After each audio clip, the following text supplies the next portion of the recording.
Will the Sergeant at Arms please ask the delegates to come in? Got to do in a short time to do it in. The convention will be in order.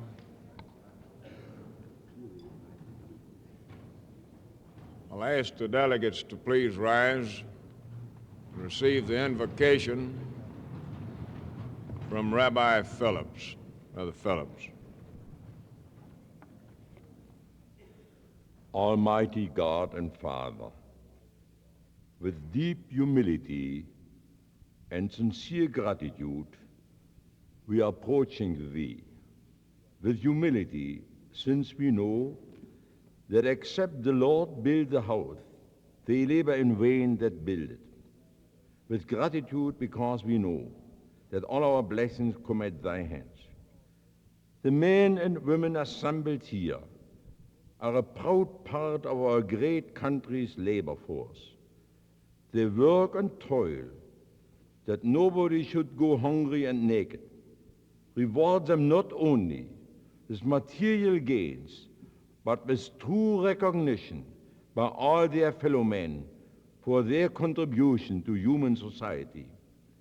May all citizens of this great country of ours never be misled into believing that the ills of society are the law of nature, which cannot be changed by men. Make all our fellow men aware of their duty to make the needful sacrifices to right wrongs and share blessings. May the deliberations of the Mississippi Labor Council, which come to a close today, be a step forward in the goal of the AFL-CIO to secure for labor equality, justice, and recognition.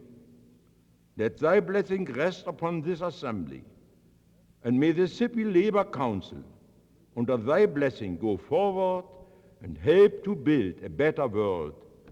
Amen.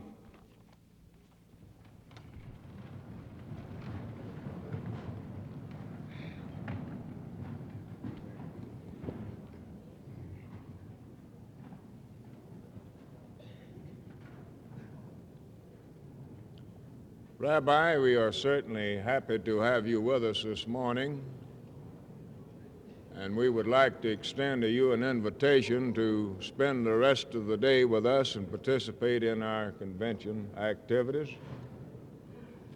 However, if you see fit and are pressed for time, then feel free to leave any time that you have to. Before we begin this morning, I want to advise the delegates that this being the last day of your convention, you have much work yet to do, and it depends upon how fast you accomplish that work as to how soon you get away from here this afternoon or tonight.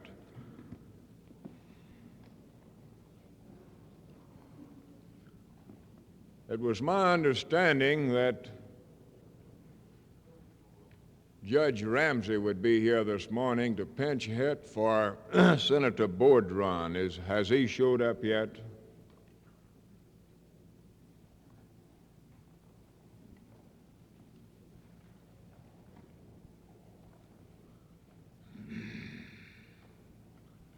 Has Sister Murray showed up yet? Then in the absence of the scheduled speakers, we will call up the chairman of the Education Committee and proceed to dispose of some of our resolutions. And in the event that the speaker shows up, we will then suspend that operation and allow them to address the convention.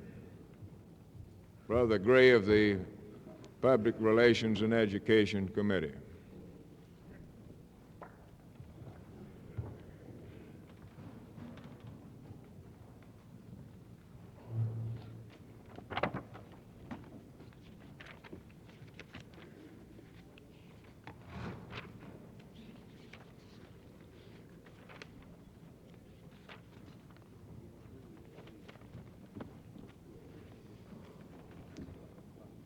Good morning to everyone. We're happy to be here this morning.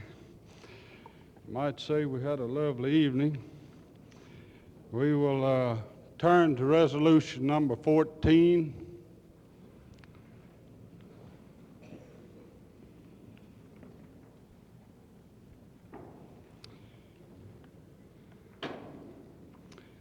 This resolution submitted by James E. Clark, Public Relations Vice President. Subject is community relations. Whereas the labor movement by its very nature is dedicated in advancing the common welfare of our nation, the communities in which we serve, and whereas we have a mutual interest existing through the natural community participation of our members in their religious and educational institutions, farm, veteran, fraternal, and civic organizations. Whereas the convention of the FVL-CIO created a Community Services Committee to carry out a vigorous program through union and community channels designed to encourage labor's participation in community affairs and to receive public recognition of labor's efforts in community life. And whereas an active Community Services Committee program is conducted through the local central labor councils, labor has bettered its public relations program in addition to making recognized contributions to the community welfare, and the result has been recognition and acceptance of the FVL-CIO program. Now therefore be it resolved that the Mississippi Labor Council AFL-CIO Convention assembled in Vicksburg, Mississippi, April 25 through 27, 1960, does hereby strongly urge every Central Labor Council in the state of Mississippi to create an active Community Services Committee, and we have a correction here, be it further resolved. Change the word finally to further. That each local union actively cooperate with and participate in the community services program of city and state AFL-CIO councils with which they are affiliated. Mr. Chairman, the committee concurred in this resolution. I move that we accept this resolution. You've heard the committee's report. The motion is to adopt. We have a second to the motion. Do we have any discussion on the motion? If not, all in favor of the motion, let it be known by saying aye. All opposed by the same sign. Motion carried and so ordered. Continue, Brother Chairman. Next will be resolution number 15. Submitted by James E. Clark, Public Relations Vice President. Subject is publicity. Whereas the many affairs of our local unions and central labor unions are of interest to the general public as well as union members, and whereas the many contributions of organized labor in the community services field, collective bargaining area, and others are not effectively reported, and whereas the general public receives in most cases only the news concerning organized labor which is controversial or concerning strikes and disputes, and whereas meetings and general activities of our local and central unions will receive better support when publicized in our newspapers, radio, and television stations. Now, therefore, be it resolved that each local union and central body in the state of Mississippi is hereby urged to assign such duties to one person in each local and central labor council, and be it further resolved that such person prepare and release to the press in their area any such news of local meetings, central labor union meetings, community matters which are acted upon, participation in charitable drives and other such activities, as well as results of collective bargaining, and be it finally resolved that such news releases be prepared so as to contain factual information, that they be signed by some responsible union official. Mr. Chairman, the committee has concurred in this resolution. We move to adopt this resolution. You've heard the committee's report. The motion is to adopt the resolution. We had a second, I believe. We have any discussion on the motion? Not all in favor of the motion, let it be known by saying aye. All opposed by the same sign. Motion carried and so ordered. Continue, Brother Chairman. Resolution number 16,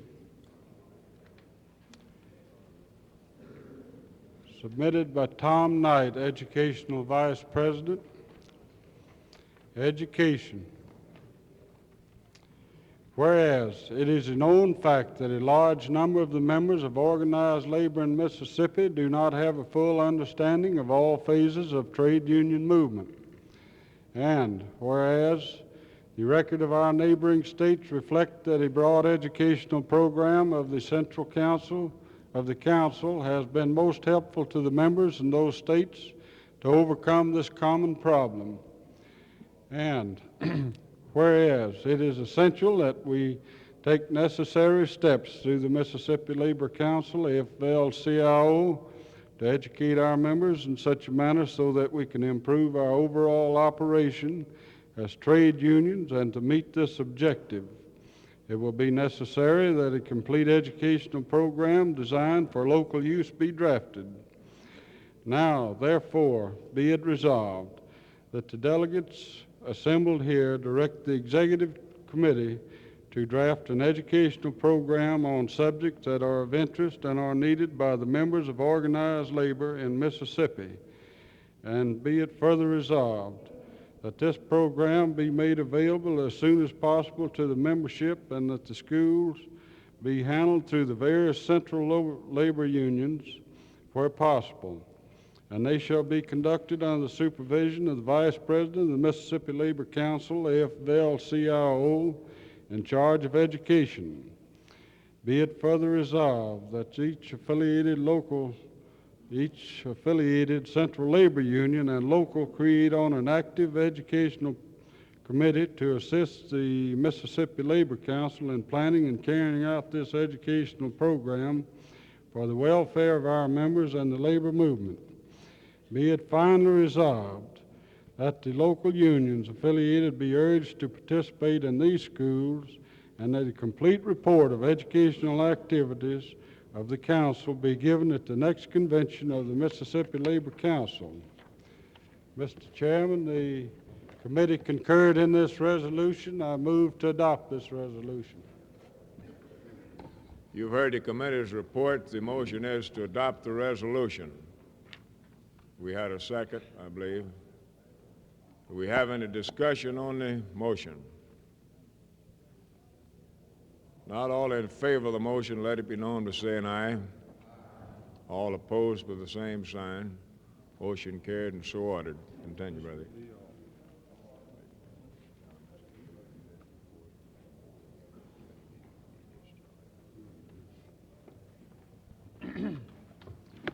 This will complete the committee's report on education and public relations.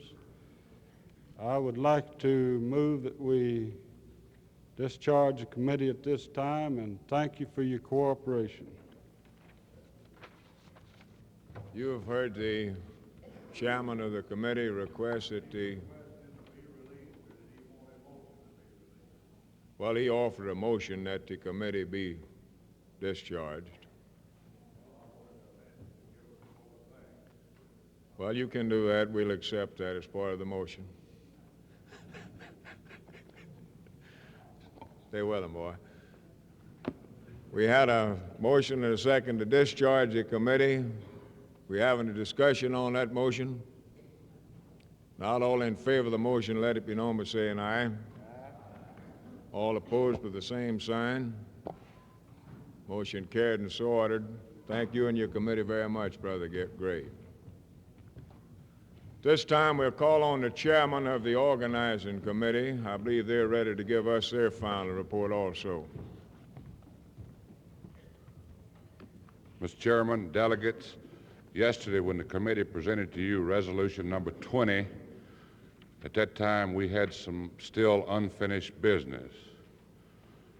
This morning the committee met prior to the convening of the convention. We considered an item that was before us that was presented by an individual from down in southeast Mississippi. And in view of the fact that the executive board of the council will be considering this member's problem at their next meeting, the organizing committee took the action to not make any recommendations to you concerning this particular item. And at this time, I move that the organizing committee be discharged, as we have nothing further to report. You've heard the motion of the chairman of the organizing committee that the organizing committee be This discharged. thing working? Yeah, it's all right now. Point of information and a request. Before he is discharged, if he has prepared a resolution pertaining to this matter, even though he hasn't presented it here, and it is a matter for the executive board, whoever they may be, to consider, I would like to hear that resolution or the matter read to this body.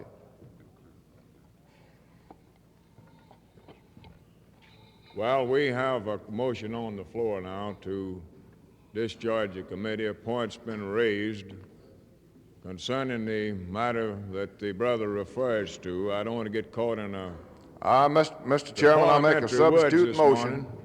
Substitute motion in his order, and that we call on him to read this resolution to this body. All right, the brother has offered a substitute motion that the chairman of the organizing committee reads you a resolution concerning the matter that the committee considered. Brother Stanley, would you?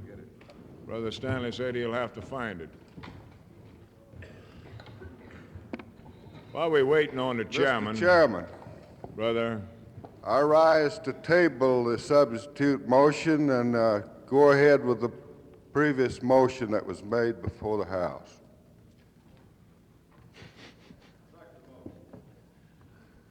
The motion to table is in order. It's not debatable. But in order that we might understand where we are, we had a little problem that was brought here by someone outside of our group, which has already been considered by the executive board. The executive board decided in their last meeting that they would take this matter up at the next executive board meeting, but these people saw fit to appear before the organizing committee and asked them to present it here. And the organizing committee has been informed of this fact, and they have now brought this up in this fashion. Are you ready to vote on the motion to table? All in favor of the motion, let it be known by saying aye. Aye. All opposed? No. All in favor of tabling the motion, please raise your right hand.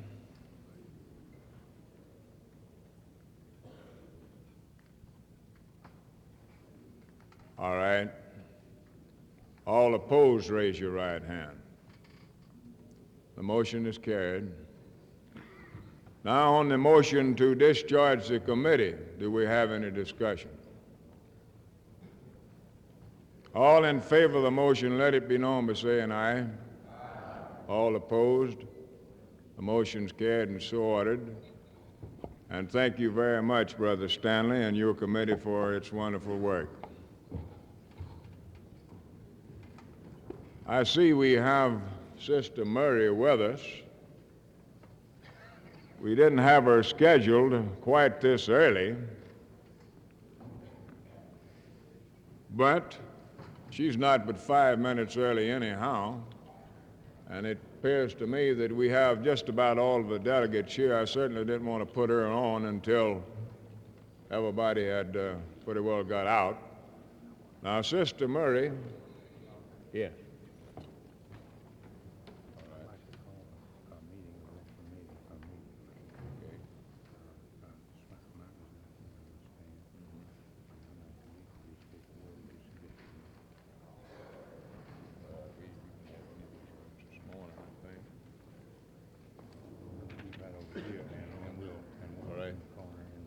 Before I introduce Sister Murray, we got an announcement or a committee that's going to have to get themselves organized. That's the election committee.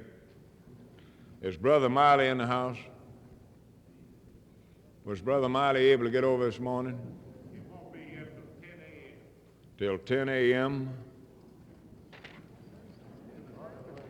It's 10:20 now. That's what he told me. Yeah. Well, in the absence of Brother Miley, I want to appoint Brother E.V. Edwards chairman of the election committee. And in the absence of Brother Miley, it appears to me that we should replace him because we want 7 people on that committee if possible. Brother Patton back there, would you be able to substitute for Brother Miley in his absence on the election committee? Fred? All right, then Brother Edwards has requested a meeting of the election committee over here in the corner. You want it right away? For just a few minutes, I'll call their names off. That's W.H. Wood, J.W. Flint, Bobby Long, E.V. Edwards, James Ward, and Ray Huff. Brother Chappius has requested that Brother Flint take his place. He was on the original committee. Those people will gather in the corner over here and proceed to organize themselves for the election this afternoon.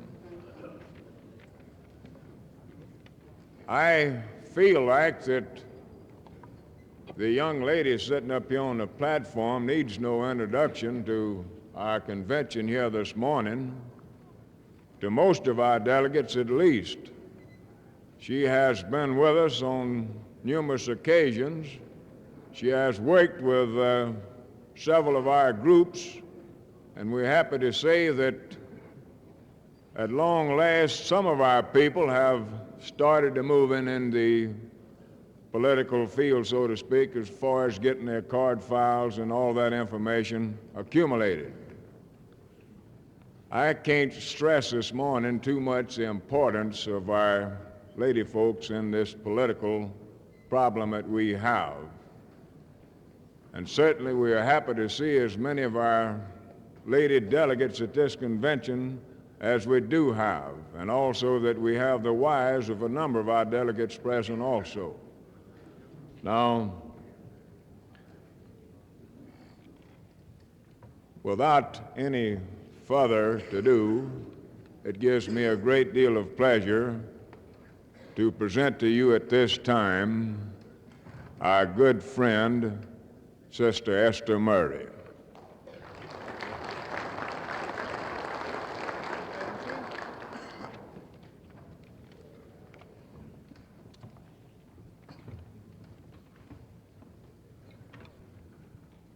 President Ramsey and delegates to this convention. Before I make my comments to you this morning, I should like to congratulate this convention. I should like to congratulate you on the number of women who are present here today. It's always an indication to me of the progressiveness or the reactionary tendencies of a state organization, and believe it or not, even labor can sometimes be a little reactionary. It's always an indication to me of whether or not a convention and a state organization is progressive and forward-moving and likely to win when I see present a lot of women. And so before I make any further remarks, I'm going to ask all of the women, first of all, those who are delegates in their own right, to stand. Would you do that, girls? Those of you who are delegates in your own right here. Good. Good. Now remain standing, please. Thank you. Now will those wives who are present also stand? Those of you who are here as wives or guests of the convention. Good. Thank you all very much. And now if you will sit down, I'll tell you a little story. Yesterday, when I left Washington, D.C. to come here, I carried with me the Washington Post, the evening paper. And while I was in the plane, I began reading it, and I found a story which interested me very much. This was a story of a housewife, a mother, who was in her kitchen preparing an evening meal. And outside of the house, near the garage, her 16-year-old son was working on the car. He had jacked up the car, had taken off the 2 rear wheels, and was under the car working on it. And suddenly there came into the kitchen some children, neighbor children, screaming at the mother that the boy was being killed. And she rushed out into the yard, and sure enough, the jack had slipped, and the boy was caught under the car. And the mother, praying as she did it, took hold of that car and single-handedly lifted it. And the children pulled the boy out. And when they interviewed her in the hospital for some broken bones, they asked her how much she weighed. The mother weighed 128 pounds, and the car weighed over 3,000 pounds. Now, the mother is alive, and the boy is alive. But it struck me as I read that story that I have never heard a more telling illustration of the kind of power that an aroused and emotionally determined woman has. What she did was impossible, but she did it. And sitting in this room, men of labor, I tell you that there is the power in these women sitting here beside you, under your direction and under your guidance, and because you make us feel you need us, because you arouse in us the feeling that we are needed and that what we are doing is important, I tell you, there is the power to lift off the backs of labor in this state of Mississippi the oppression that marks this state. And that's what I want to talk to you a few minutes about.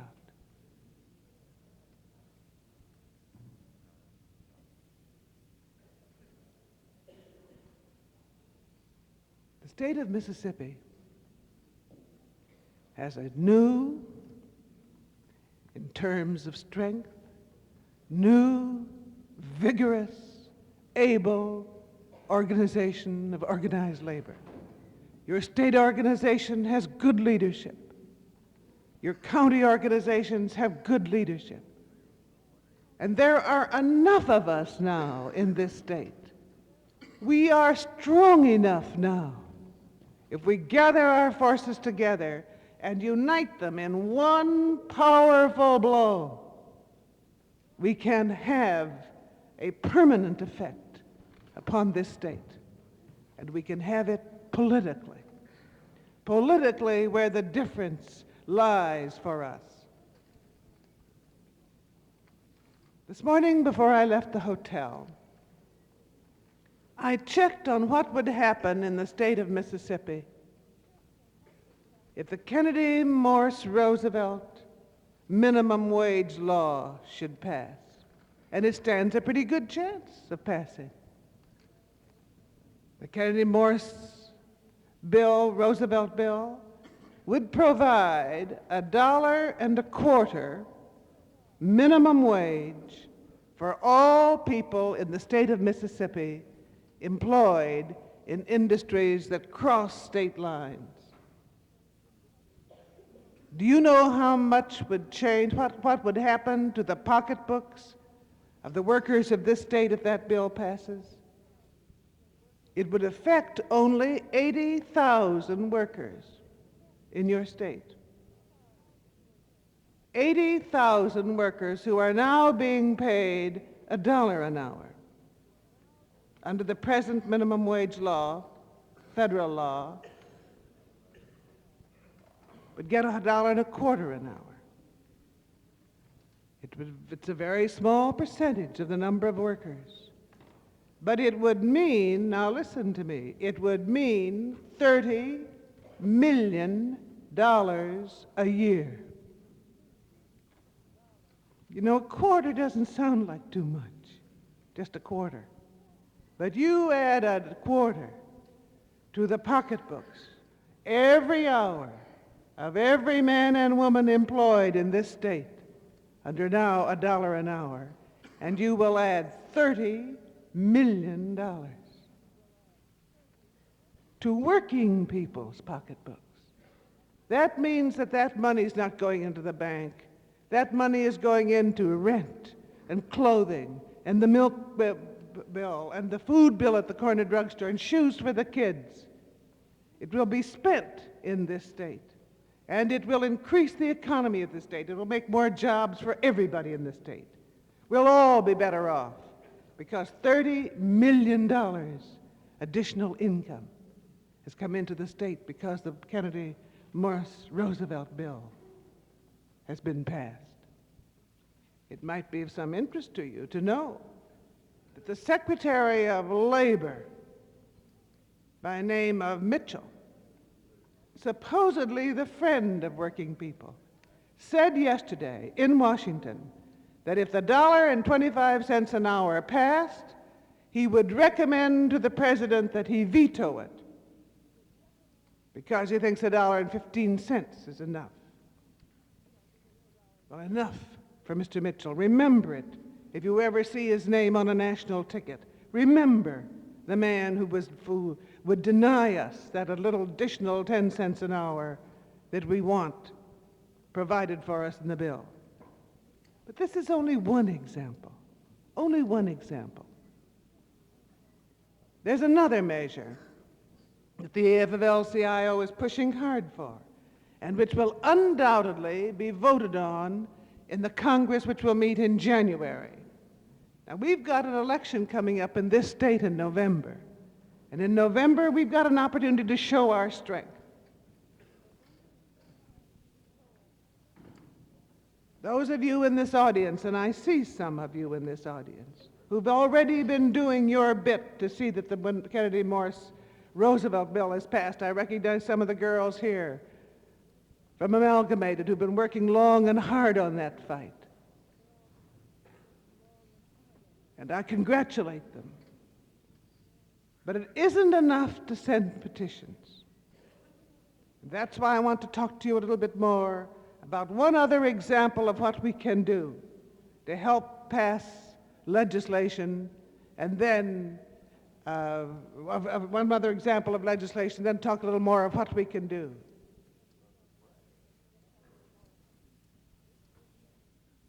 Every one of us this April faced an income tax law.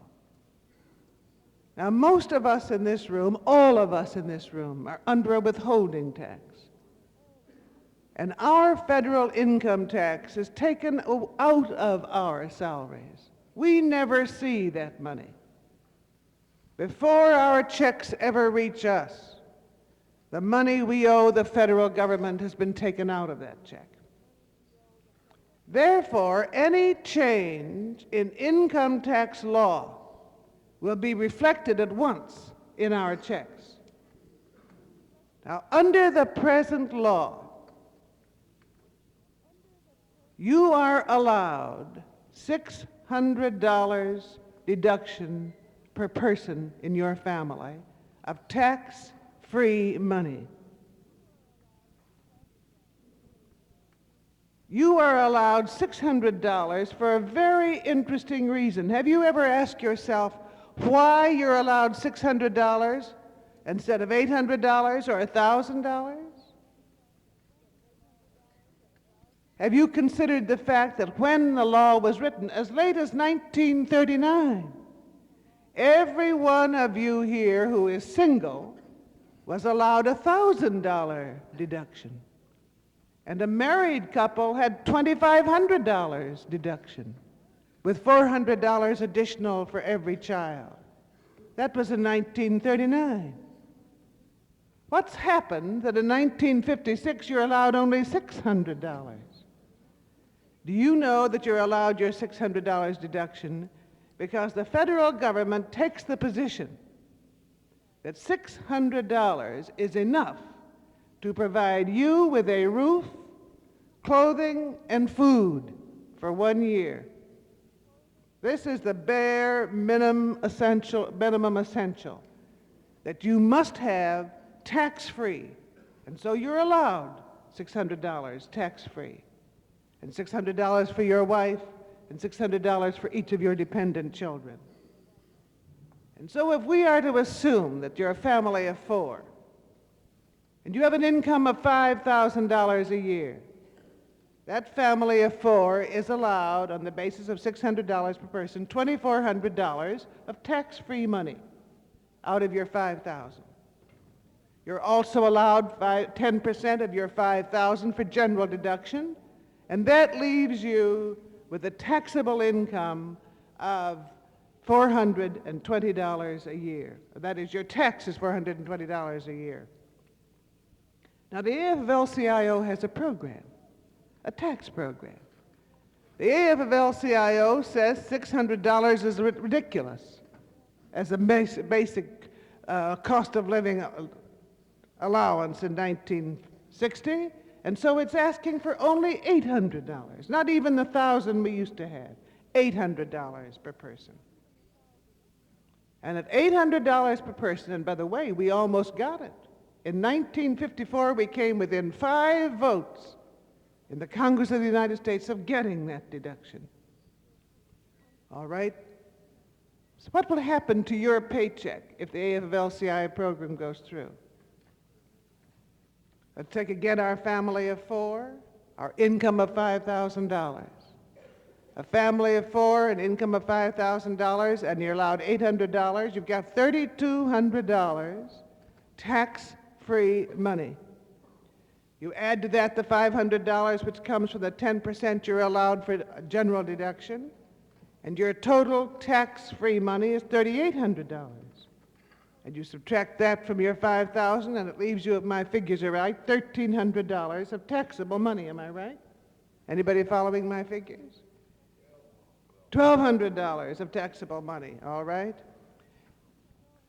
And that at the rate of 20%, because the poorest man in America pays 20% of his taxable income to the federal government.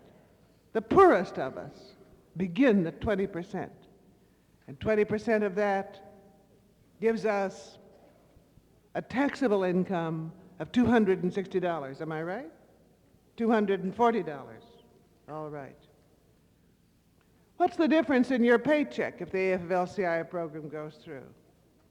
The difference in your paycheck on a basis of 2,080 hours a year, which is the bargaining contract upon which most contracts provide for a year's hourly work, on the basis of 2,080 hours a year, your paycheck will change if the AFL-CIO provisions passes to allow you an 8-cent an hour increase. 8 cents an hour less will be taken out of your paycheck. Now, many a union's gone on strike for 8 cents an hour, but 8 cents an hour is waiting for you without a single act of negotiating with your employer. What you have to do is negotiate with your congressman to get him to support $800 as a deduction instead of $600 as a deduction.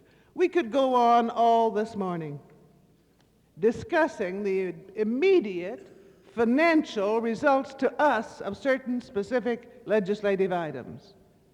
I've mentioned only two: the passage of the minimum wage, what would happen in the state of Mississippi, and the passage of the AFL-CIO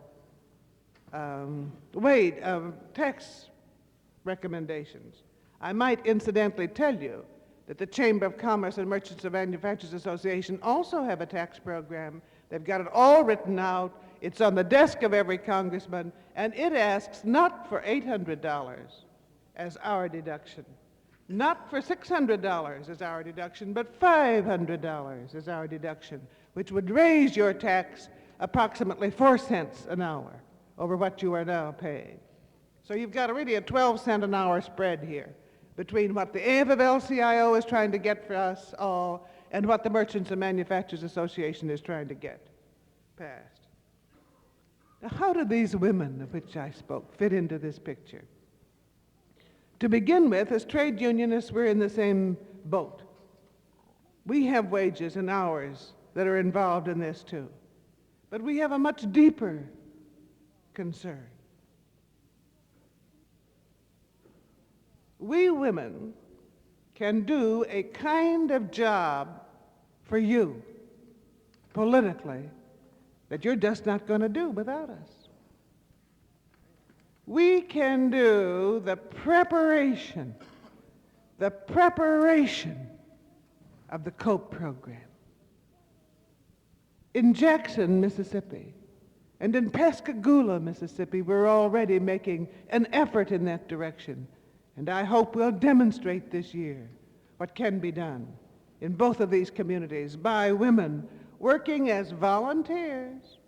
Nobody pays us anything for the hours we spend in a COPE office.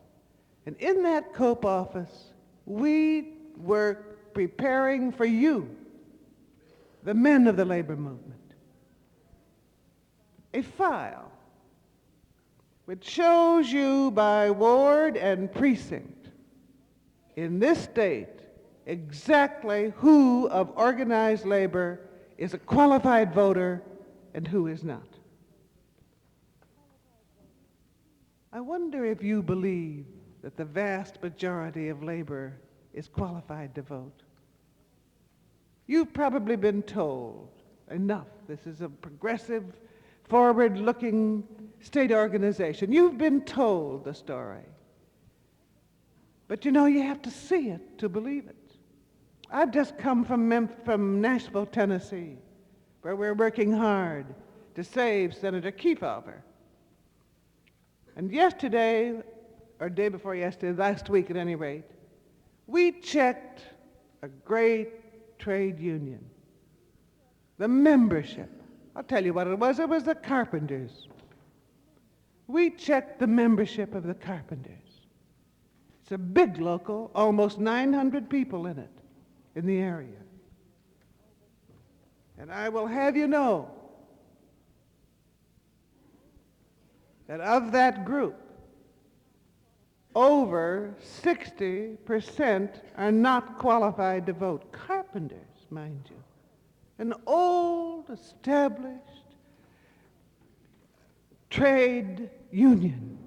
Surely you would think carpenters would be qualified to vote.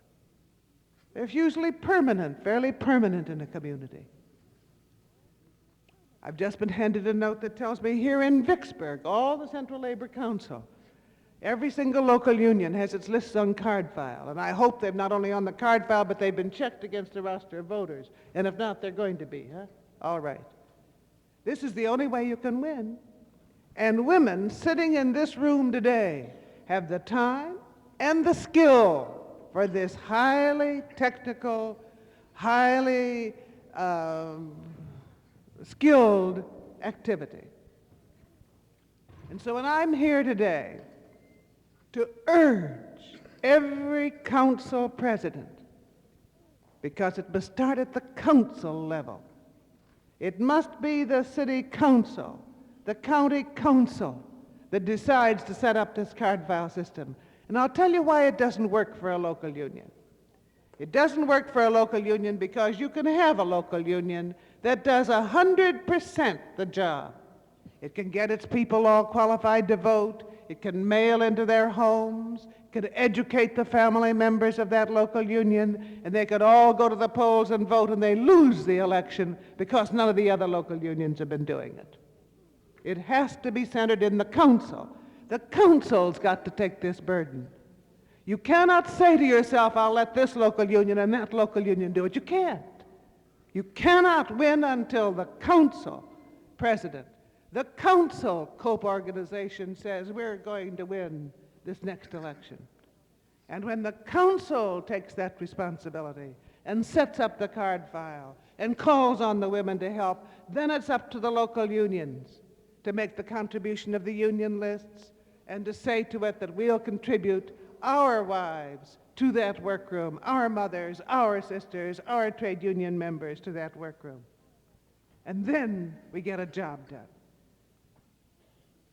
I'm going to close, but I cannot refrain from commenting again about the group of women whom I see sitting in this audience who took seriously a political assignment. The girls from the Amalgamated Clothing Workers who are sitting right down here, I recognize some of them, who took upon themselves the determination not only to get their members qualified to vote, but to inform a whole community of the importance to that community of the passage of the Kennedy-Morris bill. And you know they did it? They got signatures from businessmen, from members of the Chamber of Commerce, because they knew the story and they had the will to do. I think the story of the woman who lifted the car from her son, because when they asked her why she did it, she said, I don't know why and I don't know how I did it. I only know that it had to be done. And that was the spirit that motivated these girls, that's motivating our girls in Pascagoula, where a mother of 10 children has found time to work on the card files, to our girls in Jackson, who've kept moving on their card file program in spite of discouragements. And I urge every Central Union council, every president of a council sitting in this room, to feel your responsibility to start the program, your responsibility to help the women know they are needed. Because I want to close by telling you that there is no political weapon so powerful as a woman who feels she doesn't know how she's going to do it, but it's got to be done. And that's the message I leave with you today. Thank you very much.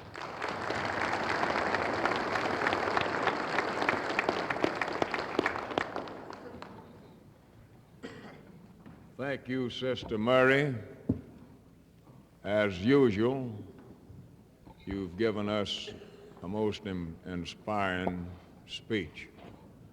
And I myself am convinced that 90% of our trouble can be solved with the work of our ladies. The other 10% will take care of ourselves. I'm also convinced that the general public as a whole,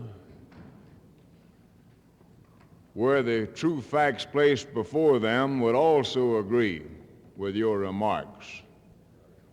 And that is simply this, that the economy of the state of Mississippi can only be uplifted out of the doldrums that we find ourselves in by the economic uplifting of the people themselves, simply by higher wages.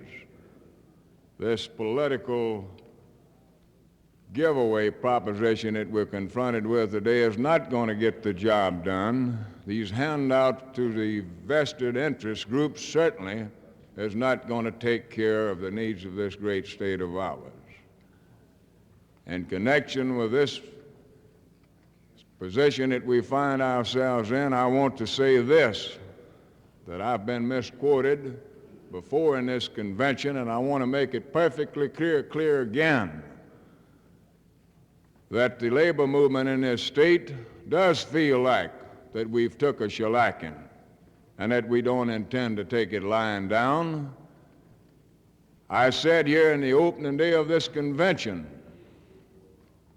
that we'd received certain setbacks and that the program of the Mississippi manufacturers had been adopted, and all you've got to do is to get the pamphlet that we passed out during the last political campaign and check it, and the record speaks for itself. Need we say any more? I want to also clarify a few things. We do have some good friends in the state legislature. And in my opinion, the legislature that's in session in Jackson today, were it provided with the proper leadership, would really go places. That's the position we're in right now. We have some very capable young men in the legislature over there. We're in the same position in the state of Mississippi that the United States is in, and that's simply this: the proper leadership is not being provided by the executive office. That's all.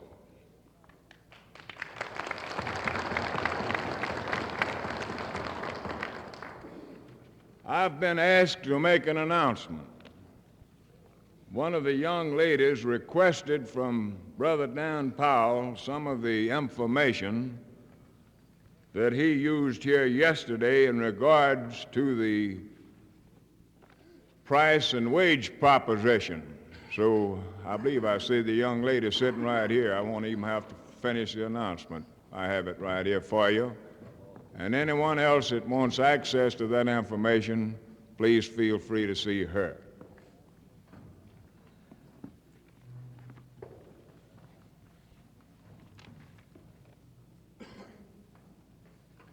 Also, again, I want to remind the delegates to please speak into the microphone and give us your local number when you address the convention.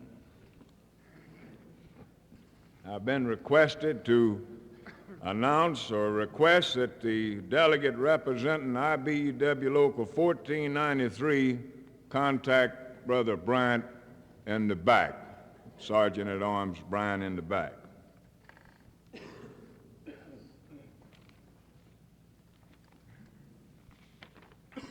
At this time, we have some very distinguished people on the platform who we are very happy to have with us. I think most of you are acquainted with them, know them personally. You certainly know the young lady because she's been really doing a lot of business out front. She's got something to give away. You've heard from her once already. But we have some other people here that would like to explain to you, and I'm certain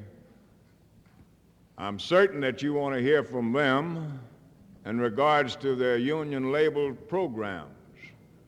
Because, again, this is a place that we can do an awful lot of good to our movement, and that's simply by purchasing the goods that our people produce and let the scab-made goods stay on the shelf. At this time, it gives me a great deal of pleasure to present to you our good friend Nick Bonanno, and I think most of you saw him down at the shindig last night. If you didn't, you just didn't go to the shindig because he was there. Nick is the Assistant Regional Director of the ILGWU, who has gone into the union label program rather extensively, and we feel like that is going to solve a lot of our problems in the state of Mississippi in regards to our organization problem. Brother Bonanno. Thank you, Mr. Chairman. With an introduction like that, I'm beginning to feel like Murgatroyd. It's a pleasure to be back in Mississippi, in Vicksburg. I've got a confession to make. I started my career as a union organizer in Mississippi, and my first successful campaign was here in Vicksburg. So it was almost like coming home. But my purpose here today is not to confess, but rather to discuss, and firstly bring you fraternal greetings from the International Ladies Garment Workers Union, and to tell you how happy we are to be here and to have such a pretty delegation at this convention. Getting down to the purpose of my being here, to discuss our union label. I had the pleasure 2 years ago in Jackson, if some of you remember, to announce at that time that we had just achieved the union label, that we had just gained through a strike in the dress industry, a general strike, the first one in 25 years. We had just gained through that strike one of the most important gains that we had made in the last 25 years, and finally caught up with our sisters in the Amalgamated and in the hat, cap, and millinery workers, and got from the bosses as one of the concessions for settling the strike a union label for ladies' garments.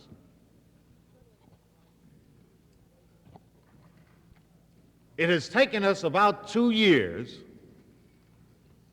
to really get that thing rolling. And I think today you can go into almost any store and find the union label, the ILG label on almost any kind of garment that a woman wants to buy, starting with girdles and bras and ending up with the outside coats and suits. It's embarrassing because some of the people have asked me, some of our own members and some of the members from the Amalgamated, are you going to check for the labels when you have your drawing? Well, now what happens if the girl says, well, I bought this before the label was instituted, but I got a girdle or something that I bought recently, would you like to see that label? I think it would prove rather embarrassing. A man's suit is easier to find it in, girl. But I think more than just discussing our label, I think you should know what it means to us, what it means to the ILG people. Because I think more important than just seeing that label and saying this is union made, I think you ought to know what it means to the people in this union who went out on strike for this label, what it means to us, what it represents to us, what we see when we look at the label. Ordinarily, when you see a label, it means that this is union made, but it means even more than that. We think that the union label is the most sophisticated demonstration of union solidarity that a trade unionist can participate in, because they are not allowing themselves to buy goods with their union-made money, which is being made at their expense. It's like voting for the congressman who says, I'm against the $1.25 and I'm for 75 cents. It would be just as silly to go out and buy non-union goods as to vote for the guy who's against the higher minimum. But I think that we have a peculiar situation, and I've told this story time and again, and it can't be helped. When you talk about union stuff, you bring in politics, you bring in the minimum wage, and I've not heard it spoken of here on this, from this platform. But it's funny, but our union label got involved with Landrum Griffin. And I think I should tell you this story to demonstrate how many other kinds of things this little label represents besides the fact that it's union made. I assume that all of you have heard of Landrum. Philip Landrum from Jasper, Georgia, the 9th district in Georgia. He's a fine, upstanding man, according to him. If you listen to him talk, you think he's the savior of the garment workers, the savior of all trade unionists in America. This is the knight on white charger, saving the American trade unionists from the dire results of these gangster-ridden union labor leaders. A few years ago, they were calling us communists, you remember? A few years ago, when McCarthy was running rampant in Washington, all labor leaders were communist or communist-minded. Today, the shoe's on the other foot. Today, we're just not reasonable. When Khrushchev comes to town, we tell him where to go. While the Republicans who were calling us soft on communists were whining and dining them and taking it easy on them. So here today is Phil Landrum, taking advantage of a few newspaper headlines, and he gets together with a guy by the name of Griffin, and they design a law to save the American working man. And Landrum sits in Georgia in the 9th district where there are very few union members, where there are very few industries. But he dictates to the 50 states, to the members of Congress, and tries to tell the 15 million American trade unionists that he knows what's best for them. Well, this man must have studied and must be interested, we figure. We figure he must be a smart guy. So last year, interestingly enough, one of the scab outfits that were still striking in Pennsylvania since the strike of 1958 in the dress industry, the scab, non-union, unlabeled garments that are coming out of the shops of people like Johnny Dio, the mobster element, the antisocial element that's been investigated time and time again. They own these garment factories, and they refuse to let the union in. As a matter of fact, they move away when we get too tough on them, and the heat begins to pour out. And where did one of these guys go? He moved to Blairsville, Georgia. And you know where Blairsville, Georgia is? It's in the 9th district. It's in Landrum's home district. It's about 20 miles away from Jasper, his hometown. The salvation of the garment work. The poor little seamstress. I'm sure she would have turned to Landrum to save her. Because after all, didn't he pass a tremendously powerful law that's made to restrict these labor leaders and gangsters in these industries? So with tongue-in-cheek, we wrote Landrum. And we said, Mr. Landrum, there is a manufacturer that has moved into a town called Blairsville, which is in your district. Please do something for us. Please check into it. Please, will you see that this antisocial element is not welcomed into the state of Georgia, and especially into your home district? And Mr. Landrum was too busy making speeches to the NAM, I guess, at $700 a crack, so he never answered us. So we wrote him again. We finally got a nibble. The magnanimous Mr. Landrum writes us and says, dear friends, this is a local issue. Let them take care of it locally. Well, by God, why doesn't he let the trade unionists take care of their problems locally?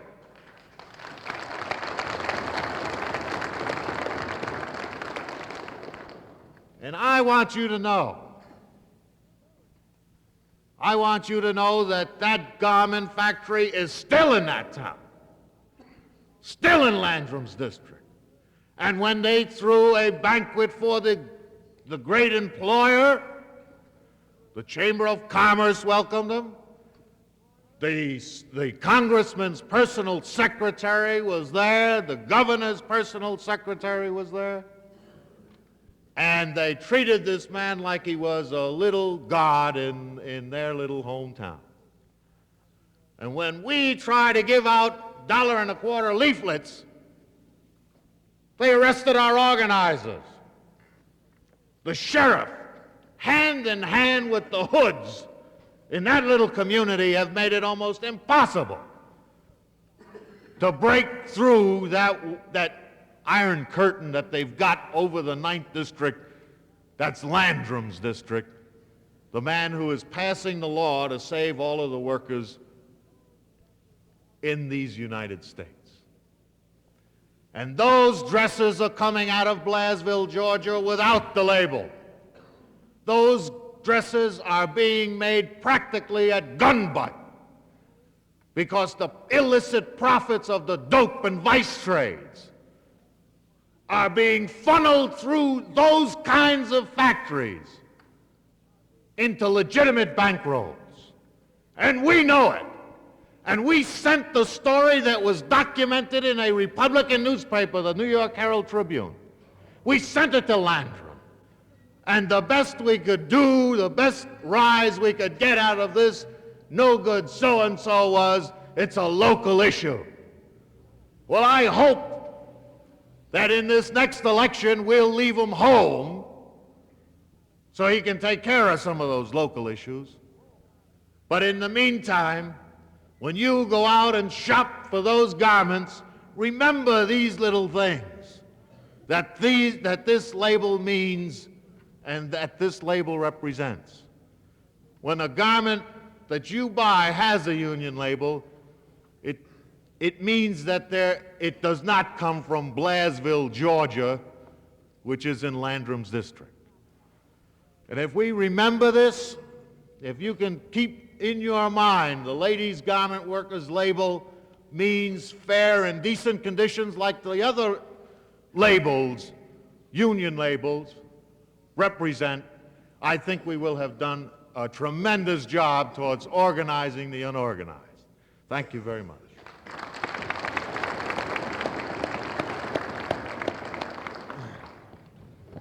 Thank you, Nick.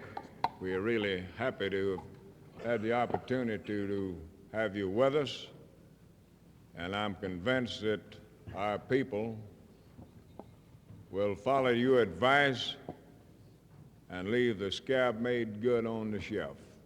Incidentally, he's going to give some of it away indirectly. I'm talking about that with the label in it. You might get a chance to look it over and see what he's talking about.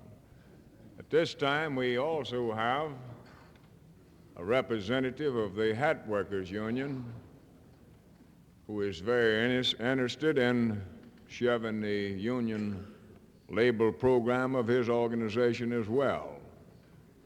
And I'm convinced that all of you have met him already. He's been with us since the beginning of the convention, and he also will try to give a hat away. I hope that the girls, one of them gets it, they'll give it to me because I don't have one.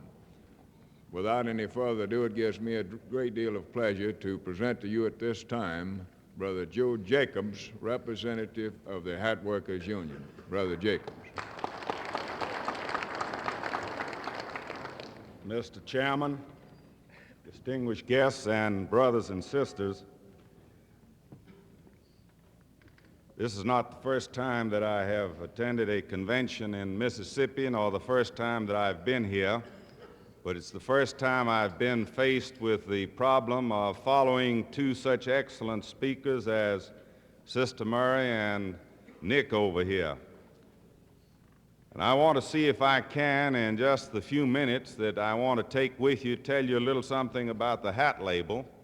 And I want you to know that it's going to be very difficult because ordinarily I don't talk about labels because I represent labor unions as a lawyer ordinarily, and I represent some who are presently here at this convention and whom I know quite well and for whom I have appeared in courts and before the Labor Board.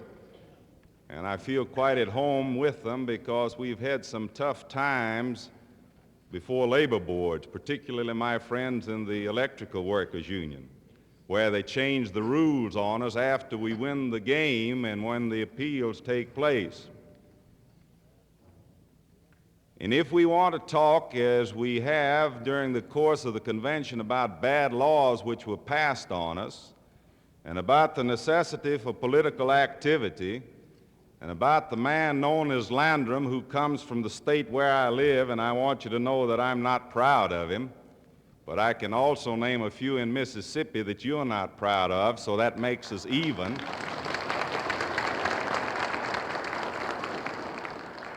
But I think that you and I can agree on one thing, and that is that we don't know of any reason why those of us who live in the South are not as good as those who live anywhere else in this United States.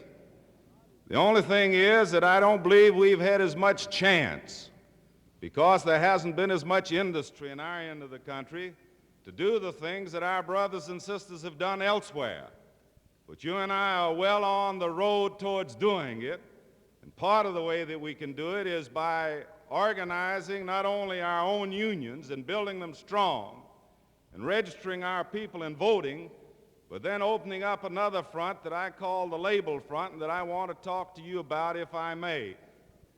And I want to thank many of you with whom I have talked, whom I have gotten, who are heads of central labor unions, who are members of unions that I have worked with and whom I have asked, when we have found a scab shipment of goods going into your town, or goods that are made non-union, either in caps or hats, for you to go visit that store and talk to that store owner. And so many of you have responded so well and have done such a good job for us, and we want to thank you and tell you that you have only begun the job, that we will continue to worry about it every time that we find shipments of non-union goods here. Now, I know that when you hear speakers on this platform and you attend a convention, you agree generally with most of what we say, except for some of the politicians who may come and try to tell you how they're looking out for you and then get lost looking out for you between here and Jackson. The question may arise to you, well, what can we do?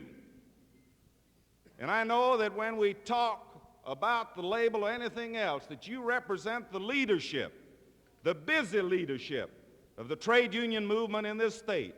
And you're the ones who have more to do than you can actually accomplish if you take care of the jobs that you hold in your local unions, whether you're the president, the business agent, the secretary, treasurer, or even the job steward. But added on to that, you've got an additional job to do. And that additional job is part of the label job. And let me see if I may in a few seconds suggest to you things that you can do, because some of our local unions in the South are doing it. If every time that you opened your union meeting after you had the invocation, if you then said, well, now, how many of you have bought something in the past week in which you've asked for the union label, that in itself would help keep the idea of the union label in front of you. And then how many of you have ever talked to your wives about the union label? I hate to say it with all these women folk in here, but I think one of the statistics that Dan Powell didn't give you is that according to government statistics that the women folks spend 80 or 90% of all the wage earners' money. Now, it just depends on whether you turn it over in a friendly fashion to your wife when you get home or whether she argues and gets it anyway. Now, she's going to spend it anyhow, so you might as well have her spend it on union goods. When she goes to the grocery store, how many times will she ever ask if the clerk that's waiting on her is a member of the Retail Clerks Union, and if the Retail Clerks card is there? Or the man that cuts the meat, if he's a member of the Meat Cutters Union?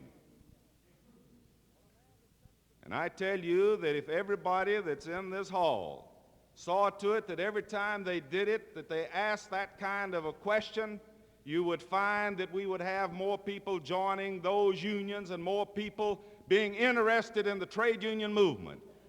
We are not ashamed of being in the trade union movement. We are too quiet about being in the trade union movement. We ought to be proud of it. We ought to brag about it. And one of the ways of doing it is by asking about it in that fashion. Not only that, but I'm sure that other unions, just like the Hat and Cap Union, have a poster like this. And if you have a union hall, get one of these posters and hang it up in the hall. And if you want a poster like this, we'll be glad to send it to you. And I'm sure the Amalgamated and the ILG, the Lady Garment Workers, and many other unions have this same sort of thing. And don't just hang it in your union hall, but do something about it. A lot of people ask us, do you have lists that tell us the names of the brands that are union made? We have them. We'll supply them to you anytime you want. Not only that, and I'm not representing the tobacco workers, but I saw some scabbed cigarettes around here.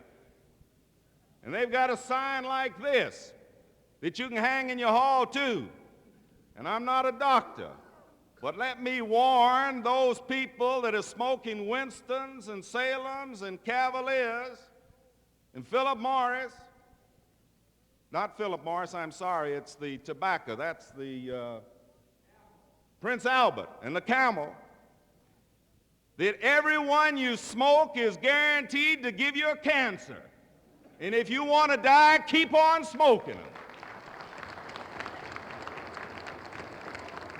And I can't understand why good trade unionists, when so many cigarettes are organized, cigarettes with union labels, will still persist in smoking scab cigarettes that they know are going to kill them. And the union ones won't do you a bit of harm.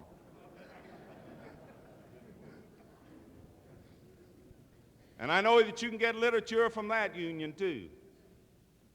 Of course, in the hat and cap industry, we have another problem. These men think that they're better looking without hats, and they know that's wrong. All I got to do is put on a hat, and you can tell how much better looking I am.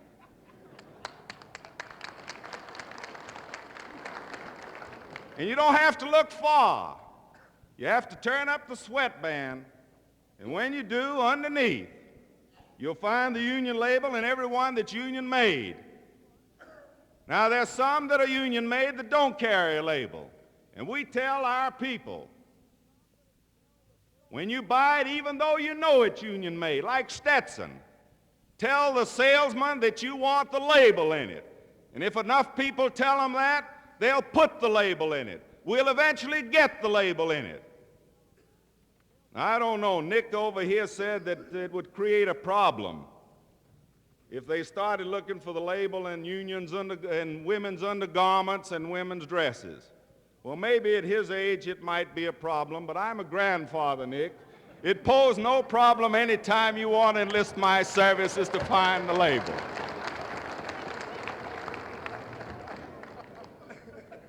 And if you want, I'll prove that I'm a grandfather by showing you the pictures of my 3 granddaughters.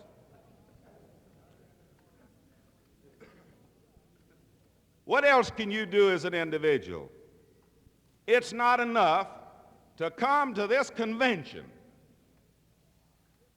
When Sister Hazel Moses asked the men folks, let's see the label, then turn back and show the label in your suit.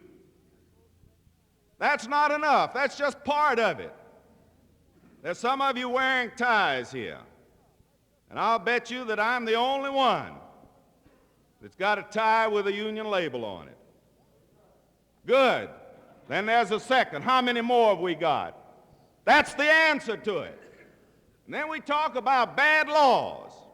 And it ought not be clothes alone. You eat bread at your home.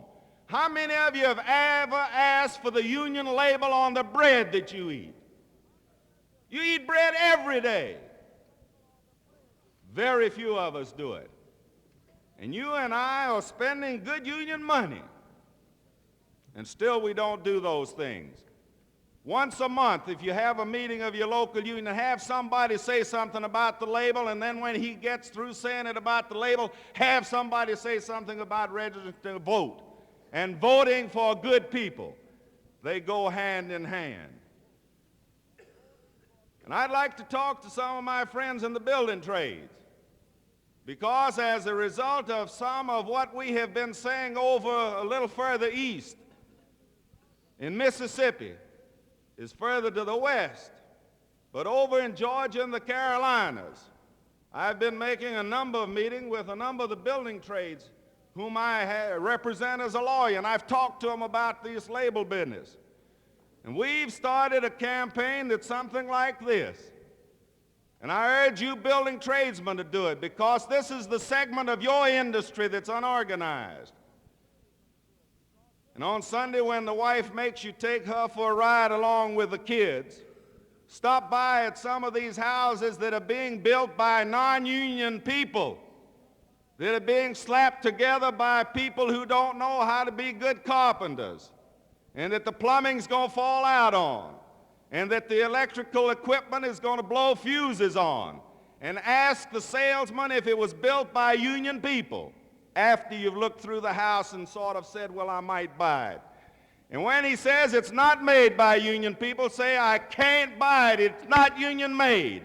And you watch and see what it'll do towards helping you. And that's the kind of a campaign that you've got to carry on by day and by night if you get anywhere.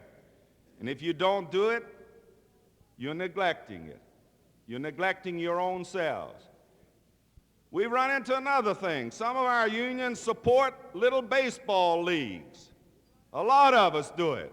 Some of us are Boy Scout masters. Some of us have dens of scouts. And they buy their uniforms scab-made unless you ask for it.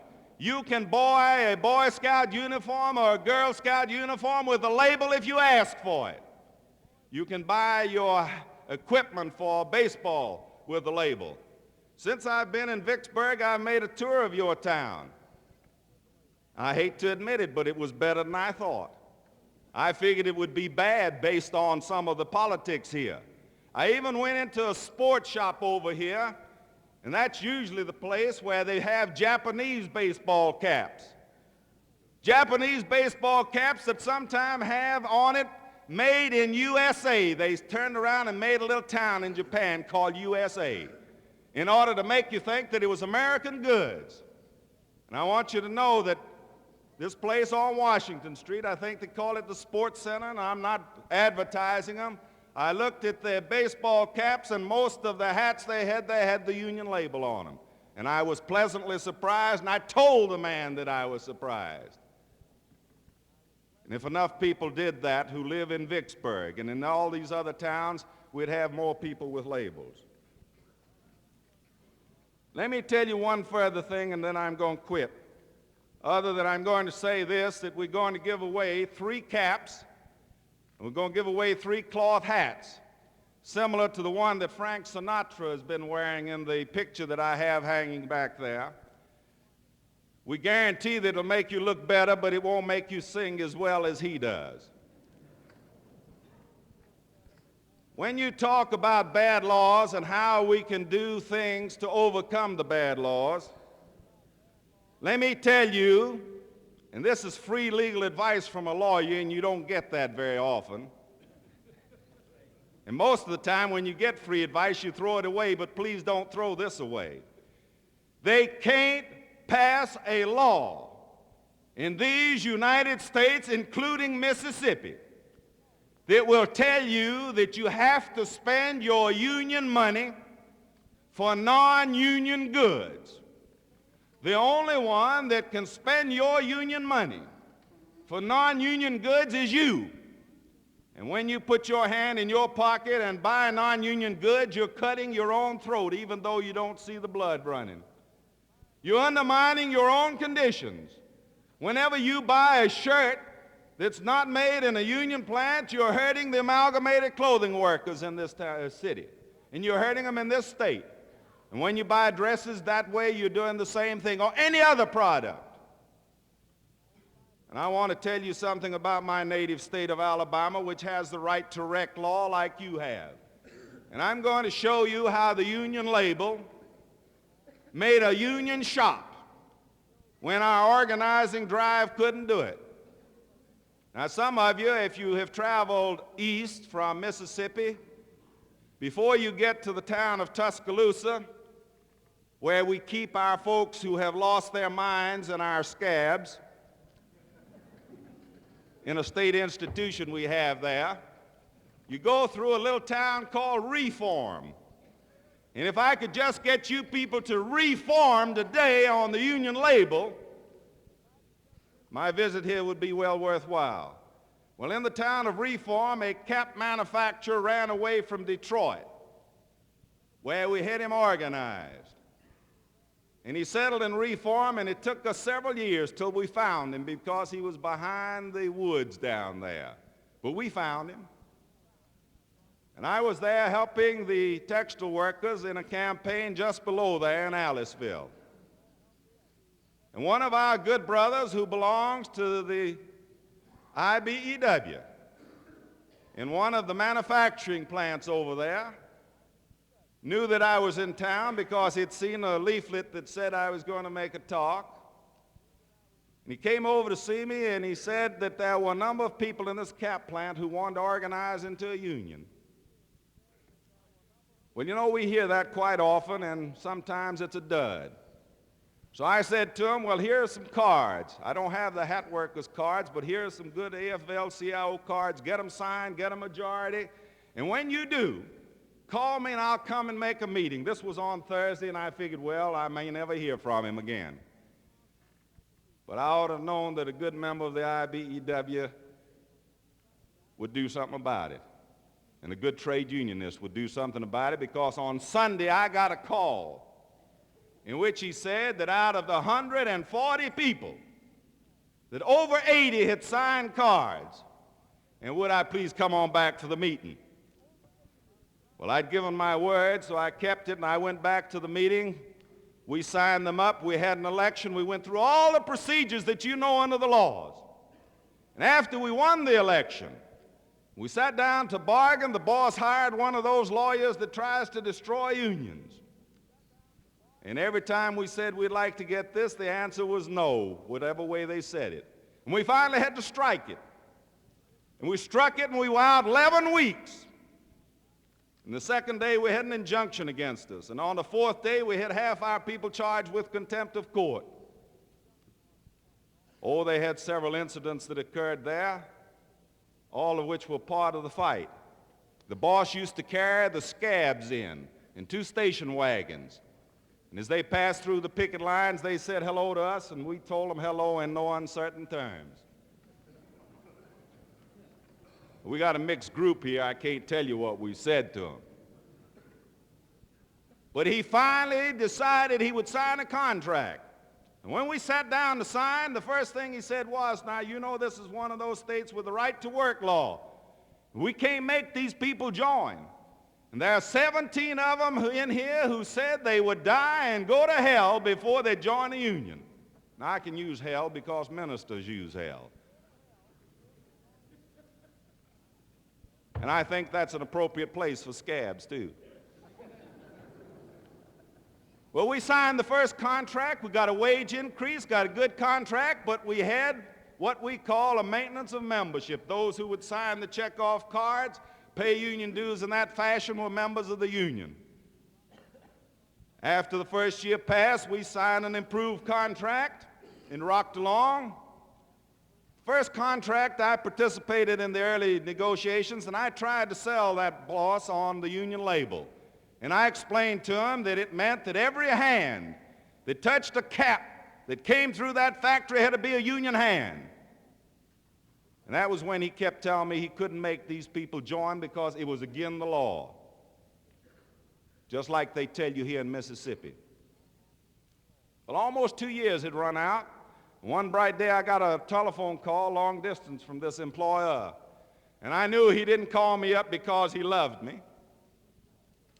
And he said, Joe Jacobs, what was that you told me about 2 years ago about this getting a union label in the caps. Well, I knew he didn't have a bad dream about it and was calling about it. I said, well, why do you want to know? He said, well, one of his customers said that they would buy 500 dozen caps if they had the union label. Well, I could understand then why he was calling. So I told him the same thing. Everybody has to belong to the union. It means that every man and woman in that plant has to be a member. Oh, he says, we've got still 14 of them who say they'll die and go to hell before they join the union. Well, I said, then you can't get the label. Well, but he said, Mr. Jacobs, he said, you know, we've gotten along so well since you've had the union, and we've done so well. How about asking the international office if they'll make an exception? Well, he was being polite, and I guess I was too. I didn't remind him that he had fired the president of the union twice in that 2 years, and that we'd had to get him back on the job by arbitration. But we've gotten along pretty good, you know. So I called New York, talked to them, and they said no, and I called him back, and I told him no, I was sorry. He said, well, he said, you know, since I talked with you, these same people say that if I can get the union label, that they might buy as many as 5,000 dozen caps. Now, that's a lot of caps, folks. I said, well, you can't get it unless it has a label in it. He said, well, I just don't know what to do. So I gave him some free advice like I've given you good people here today. I said, if I were you, I would call them in, and I would tell them that you can get this work, and that the most of the people belong to the union, and that you think that it's a smart thing if they belong to the union, because if they don't, they might not have as much work. And I said, when you're doing that, you're not threatening them, you're not making them come in, nothing. Oh, he says, they would never join. He says, don't you remember, there's some of the ones that I brought across the picket line. I said, yeah, and you probably made some promises that you're having a hard time swallowing too now. But I said, if you want the label, you better swallow it. Oh, he said, I don't know what I'll do. I said, I'll make you a bet. And that is that if you talk to them like I said, that you'll be calling me asking for the label. Well, folks, in less than 24 hours, I got a call, and he wanted to know how fast he could get the union label there to put in his caps. And despite the right to work law in Alabama, every single person that works in the Wolverine hat and cap plant belongs to our union, and they have the union label in it. And they not only have the union label in it, but they're getting ready to double their plant now. And that's one way you can defeat some of these bad laws. But you can't defeat it by talking about it. You can't defeat it by shaking your head when we talk to you up here on the platform. The way you can do it is by talking about the label, buying things with the label, and being a 100% trade unionist. If I've done nothing else in coming here other than to sell you on that one idea, then you and I will make tremendous strides here in the state of Mississippi and in the South. Let's remember that that's as important as any single thing you can do. And I hope that you will do some of the things that I've talked to you about. And thank you very much.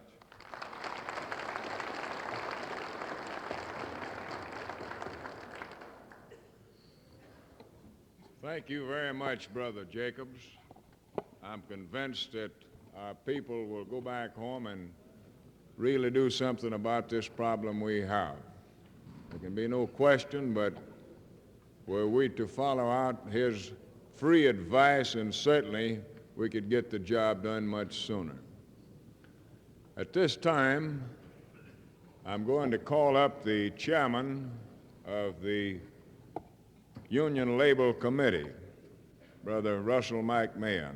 I ask for the committee's report. Thank you, Brother Randall. I think if you'll notice on your table there that everybody will find a copy of this report, and I'm going to ask our secretary to read it to you.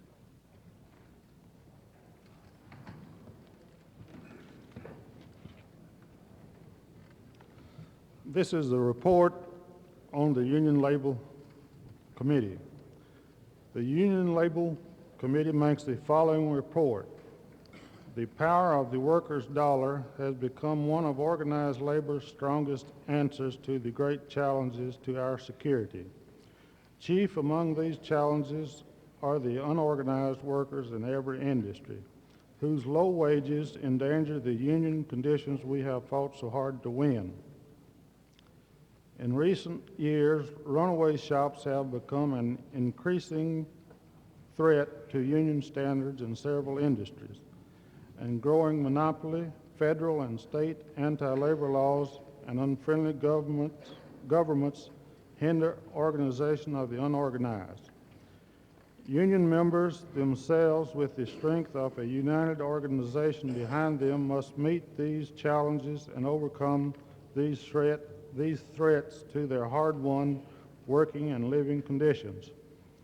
One of the most powerful tools available is the union label, shop card, and button, which helps labor's buying power to protect union standards.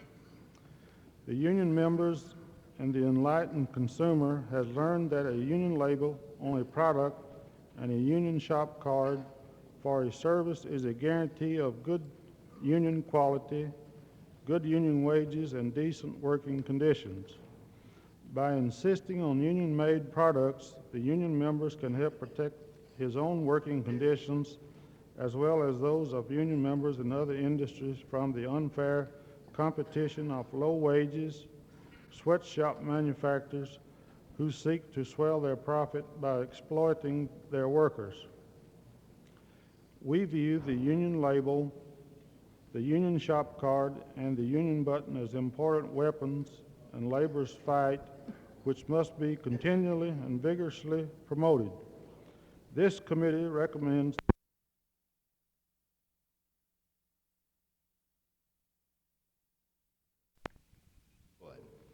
And here recently, we've had 3 states to increase the per capita tax.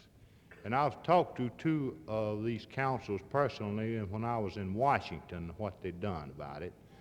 And in other words, it didn't have any trouble at all setting it in convention when they went out prior to the time on a program. And this program would have to be taken to the membership, to the central bodies, and to the larger local unions and sold, this program. And you'd have to outline what you was going to do with the money, why you needed it. And you won't have no trouble doing that if you do that. But right here today, I think we'd be making a mistake, you see, to do something when the delegates is undecided. I mean, they got a problem. They want to vote for something to help the council. I know that. But you're going to have to consider what the local people are going to do when you get back in your local union. And I'd recommend that this mandatory not be in the resolution. It just be on a voluntary basis. And then I would recommend that you would submit to this council, some type of resolution or a program to the executive council to work up a program that we could go out and to sell to our local unions as soon as you could. And I believe in 6 months' time, you can get this program worked up. It might not take you that long, but it'll probably take you 6 months to sell it all over the state, the way we would have to do it. And you wouldn't have no trouble at all. And I recommend you vote down this amendment, but I'm in favor of raising it. I know we got to do it, but let's be honest with ourselves. Let's be practical, and let's do the right thing. And I think if we get a program out and go to our membership, we can come back later date and sell this thing. Thank you. Any further discussion? Brother Schaefer.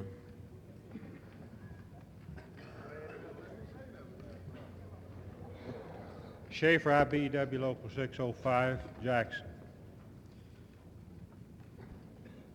With the amendment to the resolution, it would be mandatory, and my thinking all along has been this, that if the resolution in its original form was passed, the request for the contributions to the legislative fund would not necessarily be restricted to the affiliated local unions. We might have outsiders that is definitely interested in our legislative activities that is not wholeheartedly in accord with everything that the Labor Council does. They might be willing to contribute the $1 a year per capita for the fund, where they would not be willing to pay the per capita tax plus the $1 a year for the affiliation and the legislative fund. Thank you. Any further discussion? Hand in the back.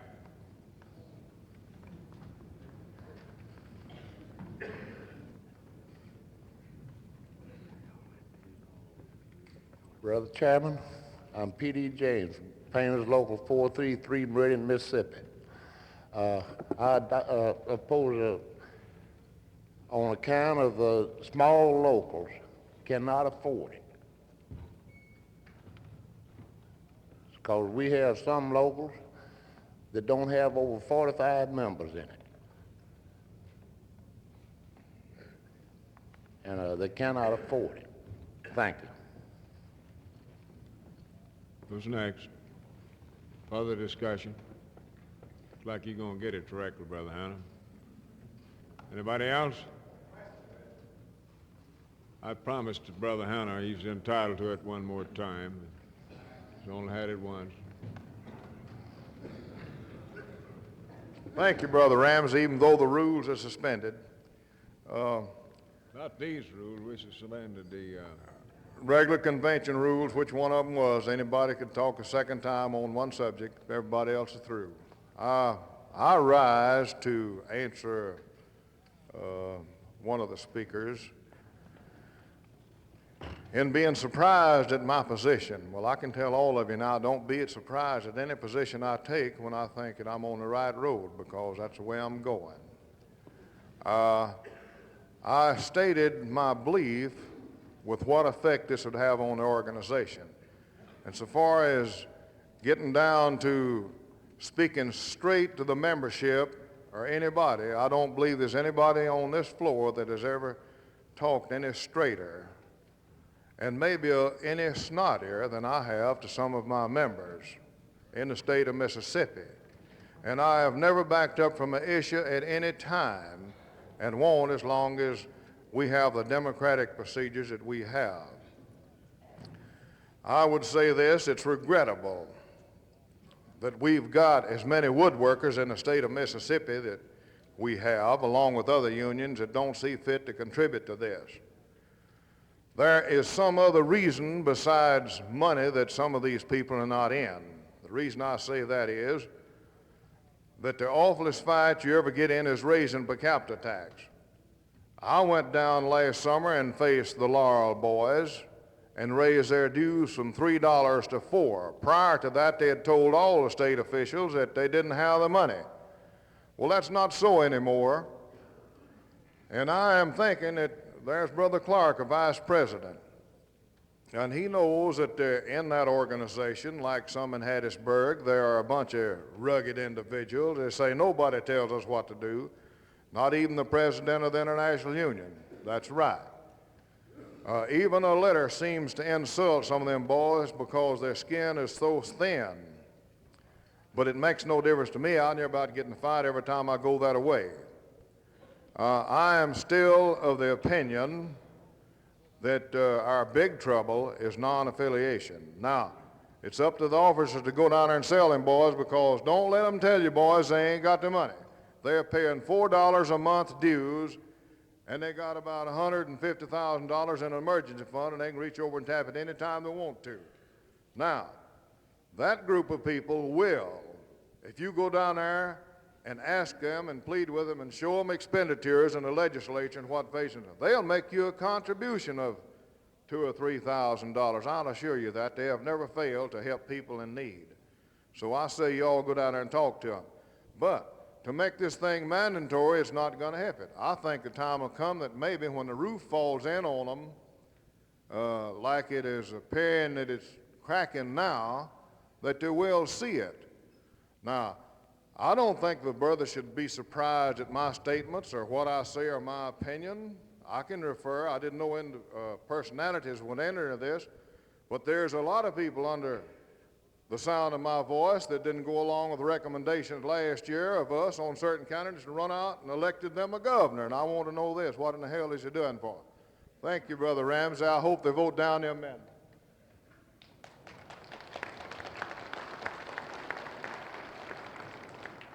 Brother Mr. Flint, Chairman. you have had it already the second time. I'll have to. Previous question's been called for. Mr. Chairman, It's not a debatable motion. I realize that. Takes a two-thirds vote to carry it. I have had the floor once. I presented the motion and did not speak on it. And then I'm I sorry, had the Brother floor Flint, but you did present the motion and speak on it. The previous question is in order. Therefore, I'll have to recognize that motion. Thank you, sir. It's been presented and seconded. It's not debatable.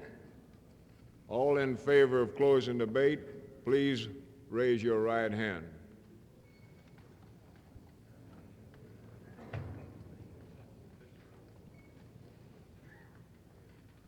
Just keep them up there, Manny. I'm going to take a quick look. All right, drop it. That's good. That's good. All opposed to closing debate, please raise your right hand. The motion has carried to close debate. Are you ready for the question? All in favor of the motion to amend the resolution, making it mandatory, please raise your right hand.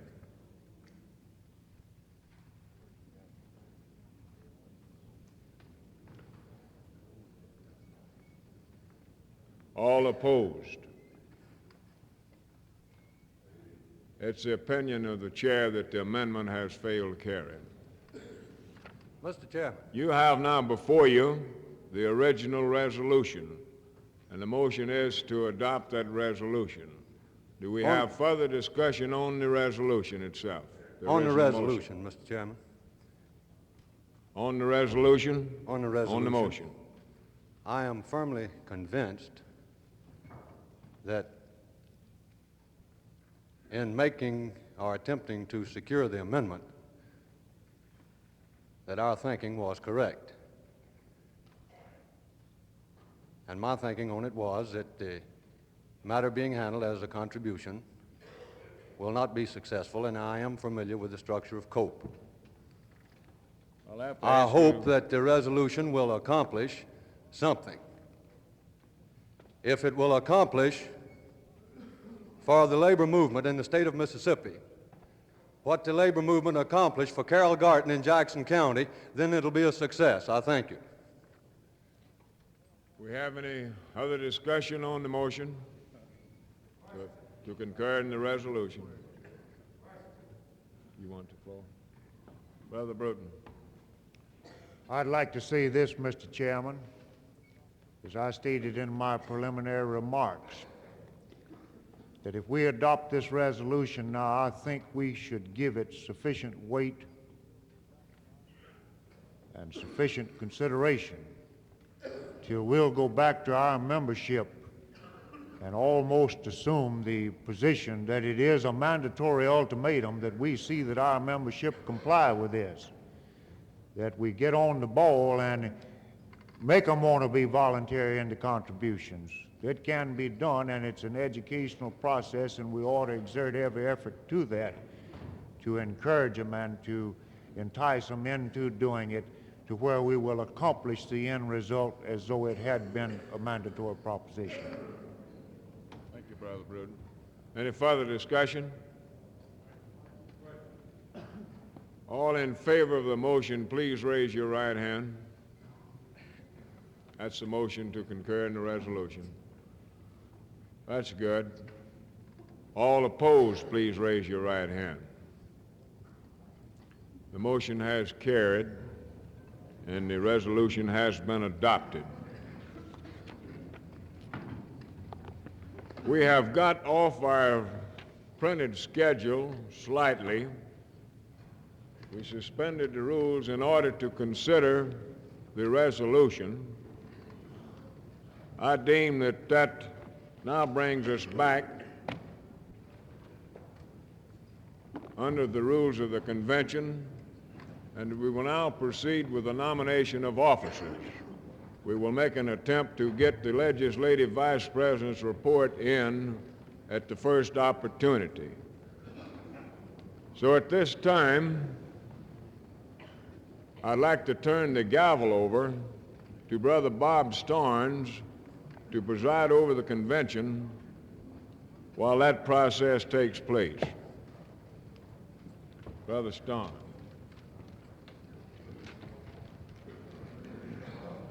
Thank you, Mr. Chairman.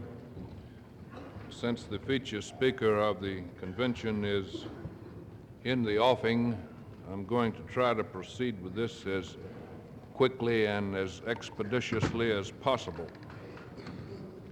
The Constitution states that nominations for president, the 3 vice presidents, the secretary-treasurer, and the members of the general board shall be the special order of business, etc. In view of that language in the Constitution, we will accept nominations in the order which those offices are listed in the Constitution. Therefore, nominations are now open for the presidency of this council to serve for the ensuing term. Brother Doggett. Mr. Chairman, I'd like to place the name of a man for the office of president in nomination who's had 21 years in the Papermakers Union. He was president of the Papermakers Local in Moss Point for 7 years. He was chairman of the Jackson County Central Labor Union. He was also chairman of the 6th District COPE. He has served on the staff of the Papermakers Union from time to time. He's done a wonderful job serving us as the president of the Mississippi Labor Council during this past administration. It gives me great pleasure to place the name of Claude Ramsey for president of the Mississippi Labor Council for the 2nd term. Thank you.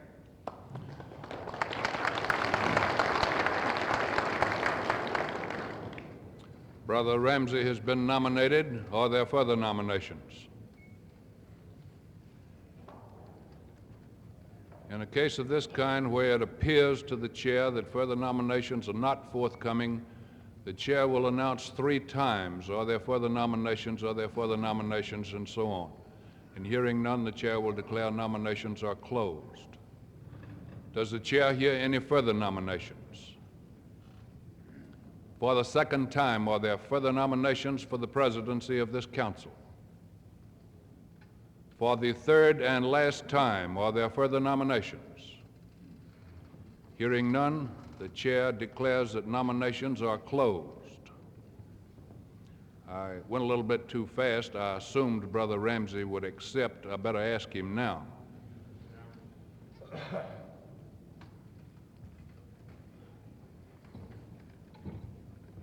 like to make a few remarks in accepting the nomination. All right, sir. Mr. Chairman, this might be a little bit out of order, but I feel that I should accept this nomination with certain reservations and with an explanation as to those reservations. I called a caucus of the Central Labor Union delegates and of the delegates of the principal officers of the local unions prior to our afternoon session and pointed out to those people the terrific job that we're faced with in this great state of ours.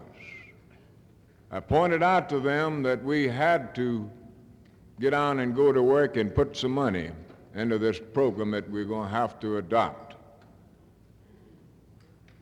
I told those people that if the people in this labor movement was not willing to put their money into this program, then I would personally rather be relieved of the job as being president of your council and elect you someone that could possibly fill the bill better than I could under the existing situation. In accepting this nomination this afternoon, I want to say this to you and be very sincere about it. We have got a real job to do. We're going to have money to do that job.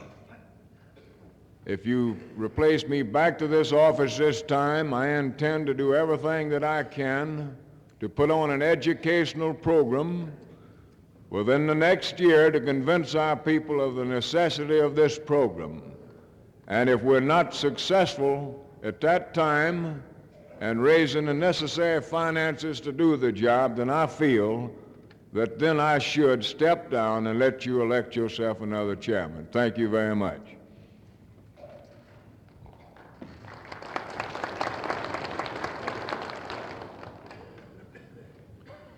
Thank you, Brother Ramsey.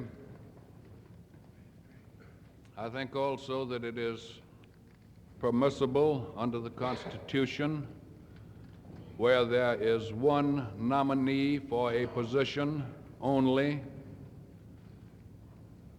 to call for an election by acclamation for that nominee. I will therefore entertain a motion. Mr. Chairman, I move that the nomination for president or our president be elected by acclamation. It's a motion and second that Brother Ramsey be elected president for the ensuing term of this council by acclamation. All in favor of that motion, please say aye. Aye. All opposed by the contrary sign. And Brother Ramsey, you have been elected by the unanimous vote of this convention. Nominations are now open for 3 vice presidents. 3 vice presidents. Brother Beckham. Brother Chairman, fellow delegates, I rise to give to you a name of an IBEW man who has done a wonderful job in his own organization, in his own community, in his own central labor union, along with the other good people of that community, and who, in my opinion, is one of the most outstanding labor people that the state of Mississippi has to offer anybody. He's clean cut from every angle. He's a Christian, and that, in my opinion, is something that we need to take a look at. It is with great pleasure that I give to you for consideration for Vice President, Brother K.M. Holloway of Pascagoula, Mississippi, IBEW Local 733.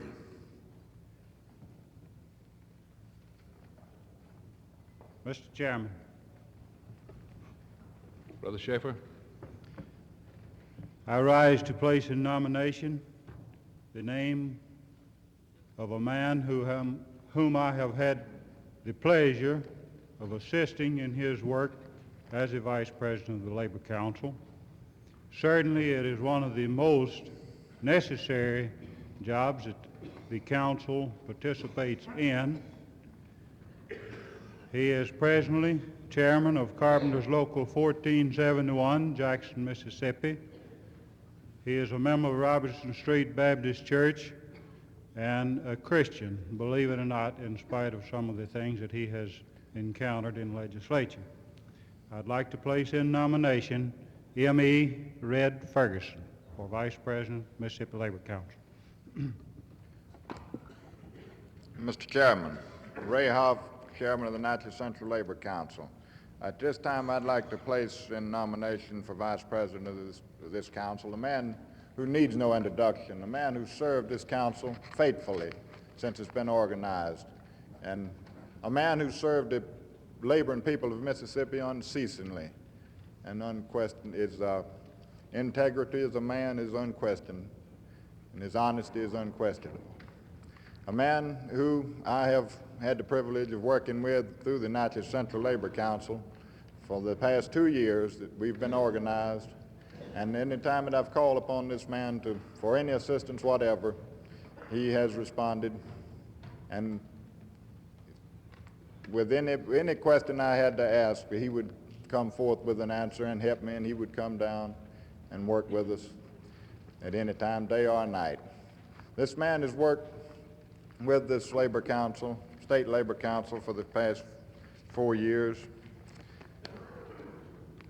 and he has decided to step down from the position he's now occupying, and we would like to at this time nominate Brother Ray Smithhart, who is now Secretary and Treasurer of the Council, for Vice President of this Council.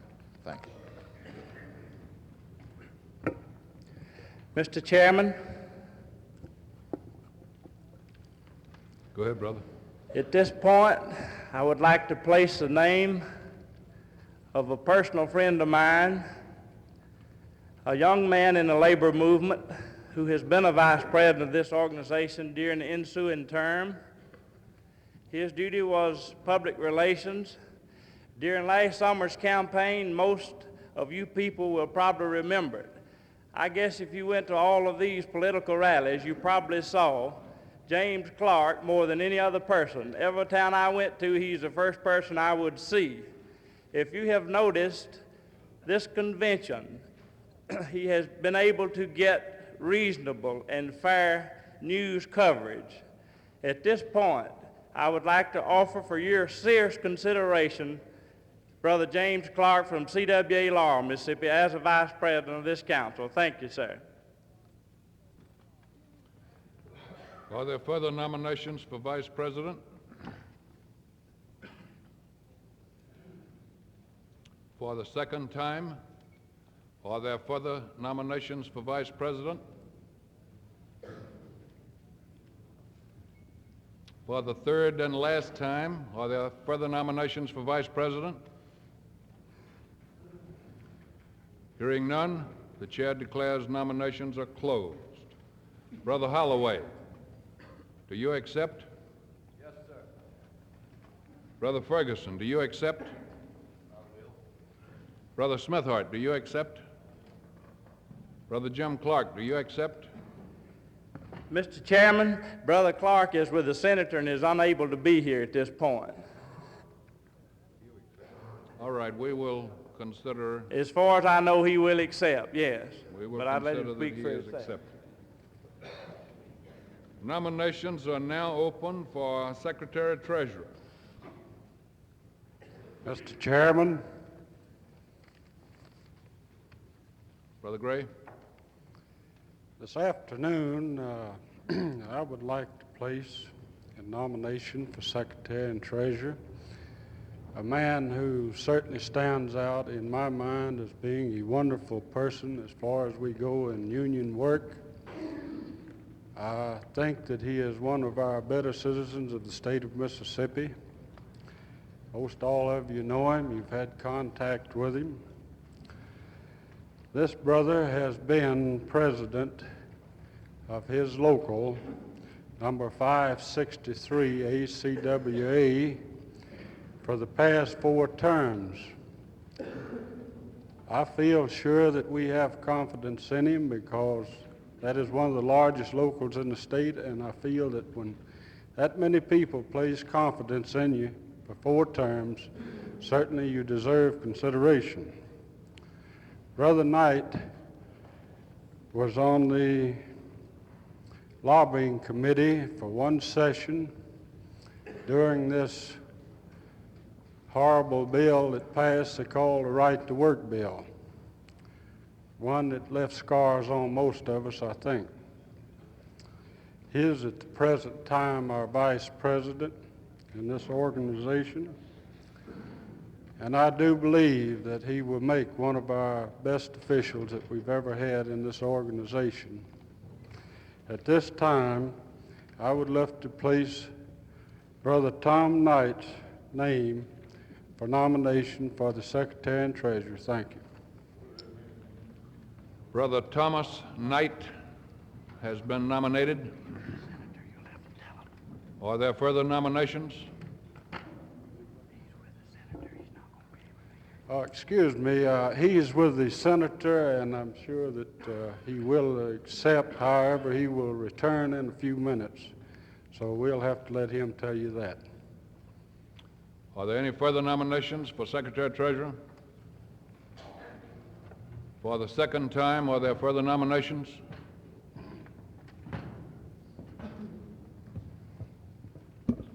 Mr. Chairman, I'm Joe Culpepper from Local 363 Jackson. I'd like to nominate Brother Ray Smithhart. He has done a wonderful job, and I'd like to see him accept that job and make us another good office for another term. Thank you.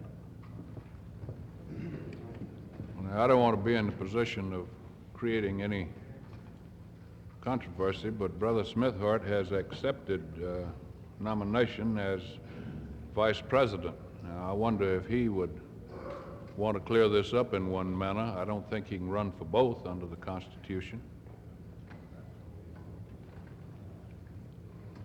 Or do you want your nomination for Vice President, your acceptance for Vice President to stand? Then you declining nomination for Secretary-Treasurer. Is that right? Brother Smithhart has declined to accept the nomination for Secretary-Treasurer. Brother over here. Mr. Starnes, I would like to have a point of information, my personal knowledge, cleared at this time, if I may. What is the rules governing the Constitution and the election of write-in candidates? My memory says there's no provision, as I recall it, in here about write-in candidates at all. Is the Constitution silent on the matter? Completely silent. Thank you, sir.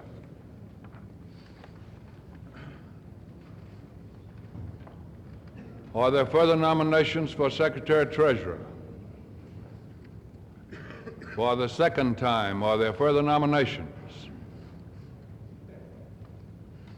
For the third and last time, are there further nominations for Secretary-Treasurer? Hearing none, the chair will declare that nominations are closed. That is, assuming that Brother Knight will accept that nomination, and in his absence, I think we can do nothing other than assume that, since he's on a chore for the council. Brother Edwards? Mr. Chairman, I believe I would move that Brother Knight be elected by acclamation and the Secretary-Treasurer be instructed to cast a unanimous ballot for Brother Knight. You've heard the motion, and there has been a second that Brother Knight be elected Secretary-Treasurer of this council by the unanimous vote of the council and by acclamation. All in favor of that motion, please make it known by saying aye. Aye. All opposed by the opposite sign. Hearing none, the chair declares that Brother Knight has been elected Secretary-Treasurer of this council. The floor is now open for nominations for 10 board members. Mr. Chairman. 10 board members. Brother Bruton. Claude Bruton of the Jackson CLU, Mr. Chairman. Brothers and sisters, I stand before you to place before you for your consideration as a nominee for the Executive Board a very good friend of mine, a man who is presently serving as a member of your present Executive Board, having served this last year as his first term. It was my pleasure a year ago to give to you his name for consideration, and you did accept it. I think that he has proved himself to be a faithful servant to the convention. His actions have been in complete harmony and to the betterment of the labor movement of this state as a member of the board during the past year. He's been a member of organized labor since Buck was a calf, if you'll accept that expression. Not only is he a good, tried and true labor member, having served his own local union in various positions, has served as president for a number of terms, and is at present time president of Division 1208 of the Amalgamated Streetcar Operators. But he's also served as a member of the executive board of the Central Labor Union at Jackson. A fine man. His family is union. His wife is a delegate from a local union to this convention at this time. I don't think if you search the record that any man can find any remark or any cause to say anything derogatory toward the name of Bert H. Bowers, and it's my pleasure to nominate for you at this time Brother B. H. Bowers as a member for re-election to your executive board. Those initials were B like in Benny, H like in Harry. Right. Mr. Chairman. Yes, sir? Mr. Chairman. Brother Stanley was on his feet. I have the rare privilege of standing before you to place in the name and nomination of one of those that many of our speakers have referred to as the flowers of this organization. And further than that, I consider her one of the rare gems that we have in the trade union movement.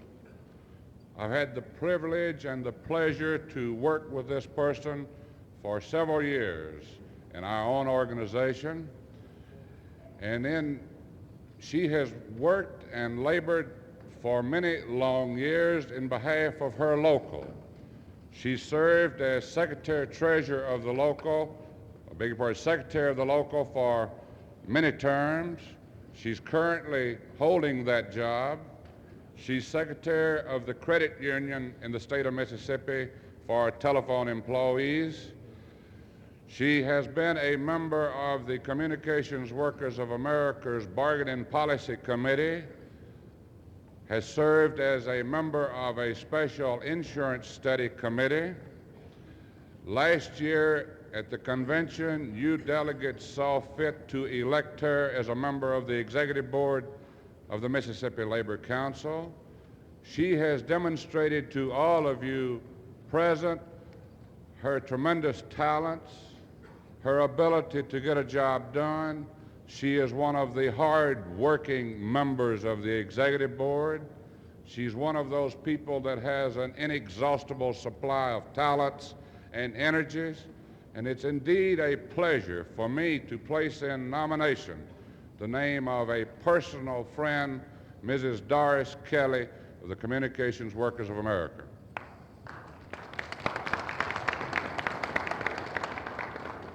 The brother here.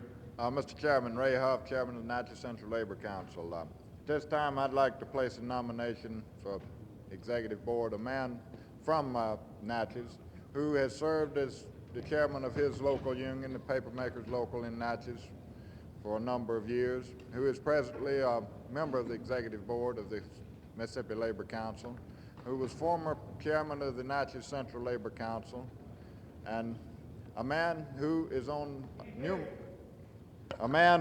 numerous civic, organizational, what have you, in Natchez, and a man that has worked unceasingly for the labor movement in Mississippi. This man, at any time he's been called upon to assist in the Natchez Central Labor Council, he has worked with us since I have been chairman and has been reorganized. And at this time, I'd like to place before you for consideration for this continuation as an executive board member of this council, Brother Donald Woodall of Natchez. Thank you. Mr. Chairman, Brother Doggett. I rise to nominate a man for the Executive Board of the Mississippi Labor Council who's done quite a lot of work for the labor movement in the state of Mississippi, as well as other states. He served in the capacity of Executive Board member for the past several years. He's a member of the IWA staff. He and I used to work together in the shop. He's always been right where you could find him when any effort or anything was to be done towards to help the benefits of the working men and women of this state. He's commonly referred to by us as the old workhorse. He's strictly that. He's out to do a good job at all times, and it's a great pleasure for me to nominate J.B. Hanner as an executive board member. Thank you. Brother here. Mr. Chairman, it gives me great honor to place a name in nomination for the Executive Board for a man who it is not necessary for me to tell the laboring people in the state of Mississippi the many positions that he has held. About the only one is President of the Federation. I would like to say in his behalf, he is a past educator in the state of Mississippi, having taught school in Forest County for quite a few years, an ex-football coach there, and a public office holder within the state for about 8 years. He has served in every capacity in the local union movement, in our central bodies, and in our metal trades departments that could be offered to a man without killing him. It gives me great pleasure, and it's a privilege, to place before this convention the name of Brother E.L. Barnes of Pascagoula for the Executive Board. What's his union, please, sir? Sheet Metal Local 407. Sheet metal.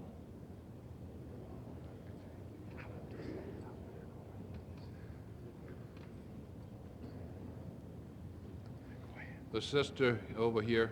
Mr. Chairman, I rise to place in nomination as Executive Board member Mr. Russell B. McMahon, who is now serving as a business agent for the Mississippi Locals of International Ladies Garment Workers Union. Mr. Chairman. Brother Jackson.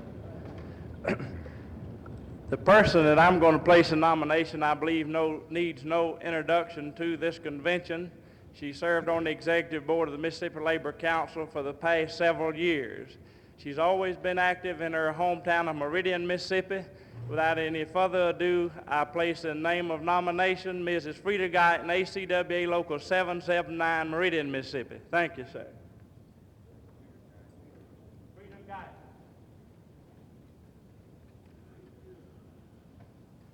The brother over here. Mr. Chairman, Charlie Cox, GBBA Local 41, Jackson, Mississippi. I'd like to nominate a man that's been a president of our local union for many years. He's a man that you can call upon day or night, and he is ready to fulfill his duty. He's a man that never quits a job until he is well completed. He's a man that's been a member of organized labor ever since he's old enough to public work. I would nominate Arthur L. Conley, Local 41, GBBA, Jackson, Mississippi. Thank you. What is that last name? Conley, C-O-N-D-I-A.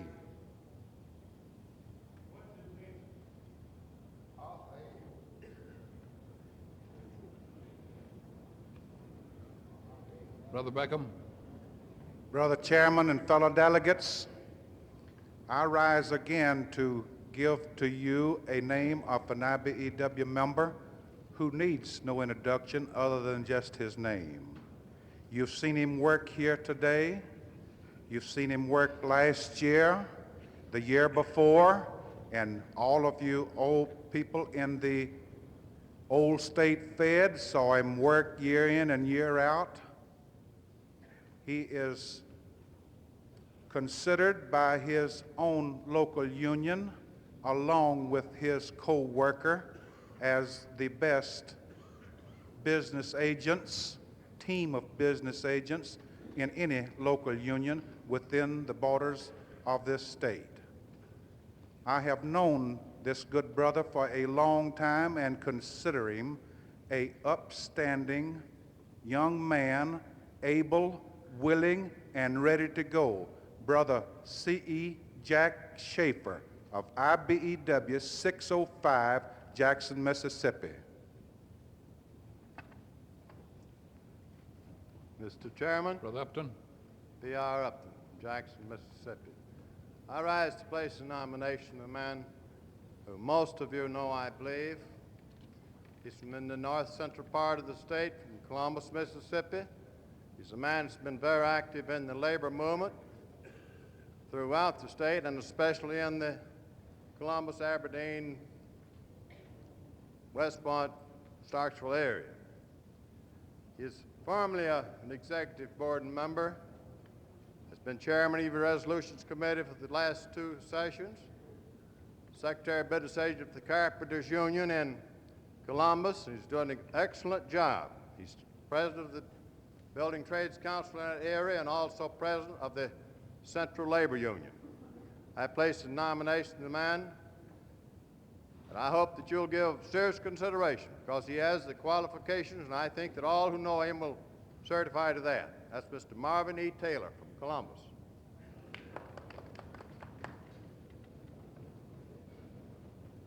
Brother. Mr. Chairman, I'm Sanford Fulton from Local 792, Jackson, Mississippi. And I'd like to place a nomination as Wayman Goodman from Columbus, Mississippi, Local 792, IUE. Thank you.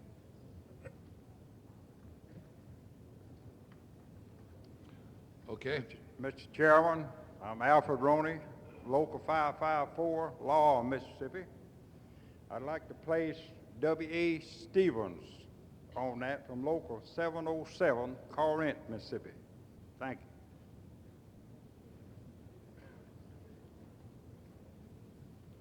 Are there any further nominations? For the second time, are there further nominations? For the third and last time, are there further nominations? Hearing none, the chair declares nominations are closed. Now, let's see if we can get through these people right fast and see if they accept. Brother Bowers, do you accept?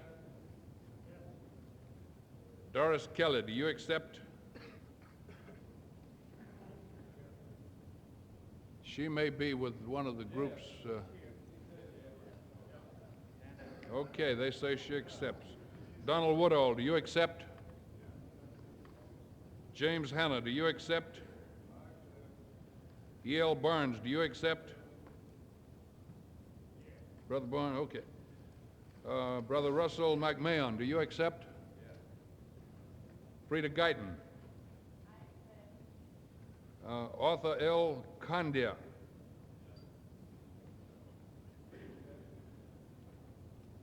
C.E. Schaefer, do you accept? Marvin Taylor. You accept? Wayne Goodman. W.A. Stevens. Makes 12 nominees for the position of board member. The election committee, which we will appoint a little bit later, will take over and hold the election for vice president and board member. Brother Chairman, you want to come forward because I think our distinguished guest is pretty well ready.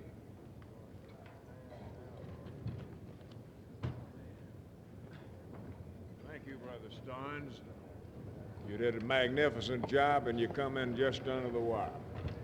Had to push a little bit to do it. Had to push a little bit, but we got the job done. We will have ballots prepared, and the election will proceed as ordered under the Constitution. And I will also appoint a committee before the afternoon is out to take care of the job. Come on in, gentlemen.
Brothers and sisters, this is the real highlight of our convention. We are very fortunate indeed to have with us a man that you have already heard so much about. It's the opinion of a lot of us that you can possibly be listening to the next President of the United States here this afternoon. And at this time, I would like to call on our old good friend, Brother Daniel Powell, to introduce to you our guest. Brother Powell.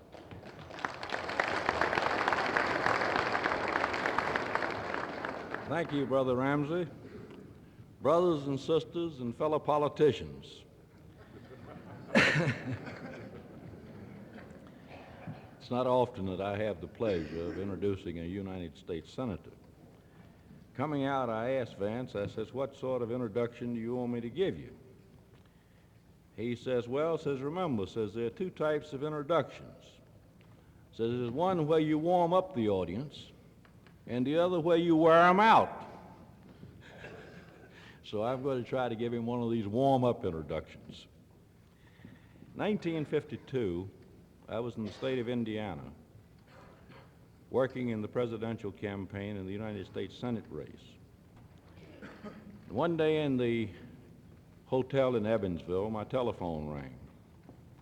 The voice on the other end says, my name is Vance Hartke. I'm chairman of the Democratic Party in Vandenberg County. I hear that you're a friend of Senator Estes Kefauver. I want you to help me get him in here to make a speech for the party. So he came up to the room, and we called Senator Kefauver's office in Washington. And we found that he was out campaigning. In fact, he was going to be in LaPorte, Indiana, on the following night. So we rode up to LaPorte to see the senator. From Evansville to LaPorte is about a 5-hour drive. For 5 hours, we talked politics. I was amazed. I had never met a man with the political astuteness that this young chairman of the Democratic Party in Vandenberg County had. Several nights later, I was eating dinner with some of the union leaders in Evansville. And I made a prediction then that a few years later came true. I says, watch this man. Someday he's going to be governor of the state of Indiana or United States Senator. In 1955, he was elected mayor of the city of Evansville. As mayor, he accomplished what few mayors in the United States have ever accomplished. He lowered taxes and increased city services, all at one time. He built in Vandenberg County one of the strongest democratic organizations in the entire state. In 1958, he sought the nomination in the Democratic Convention for United States Senator against two powerful political organizations in the state. He traveled up and down that state, shaking hands, talking to people, and on the second ballot, the two political organizations caved in, and Vance Hartke, the independent Democrat, was nominated. In 1958, in a state that for 20 years had voted solidly Republican, Vance Hartke began his campaign for the United States Senate against the then governor of the state, Harold Hanley. It was one of the most vicious campaigns that I have ever witnessed. I have never seen such smears as went on in the state of Indiana.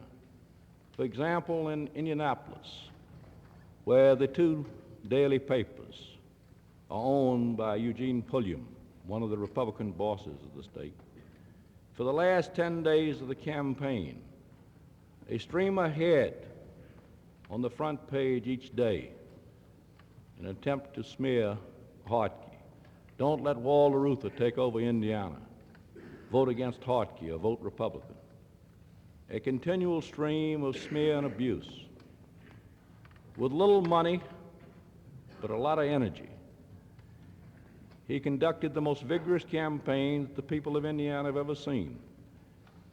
And it's said in Indiana that he shook hands in those months with nearly half the population of the state. On election night in 1958,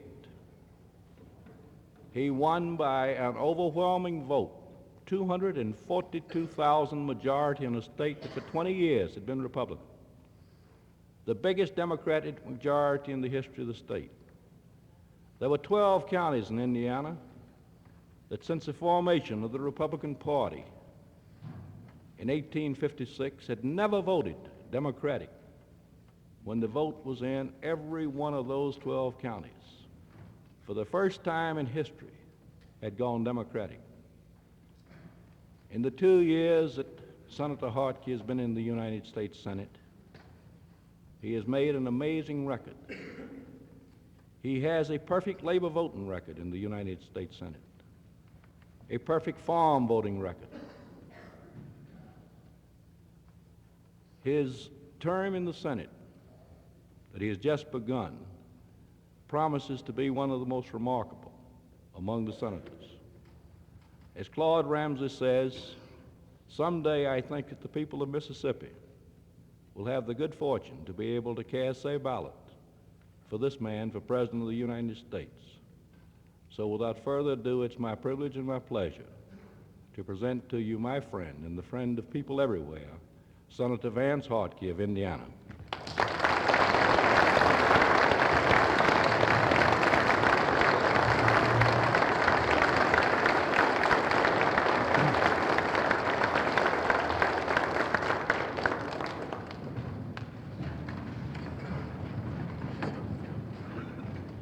Thank you, Dan. Mayor Holland, President Ramsey, Mr. Smith Hart.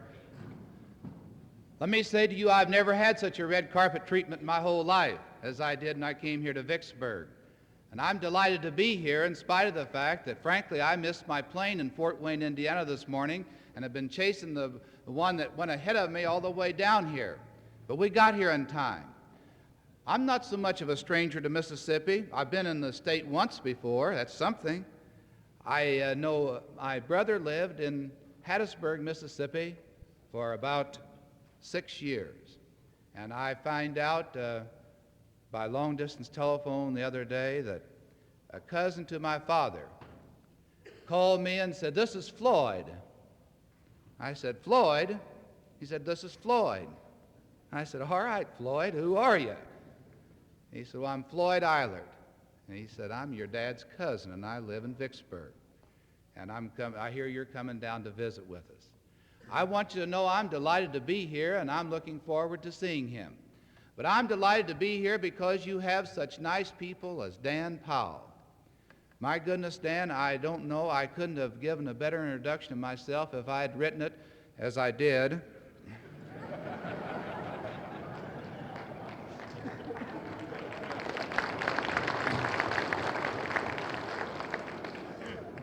I want to tell you something about Dan Powell, and I've said this in front of him so many times. To me, he has one of the most remarkable minds in the United States, not alone in the field of the labor movement, but an ability to know people and know how to get things done. I don't mind telling you, he's talking about Washington. I expect to see him on the Washington scene. I have personally requested the National Committee of the Labor Movement to bring him there.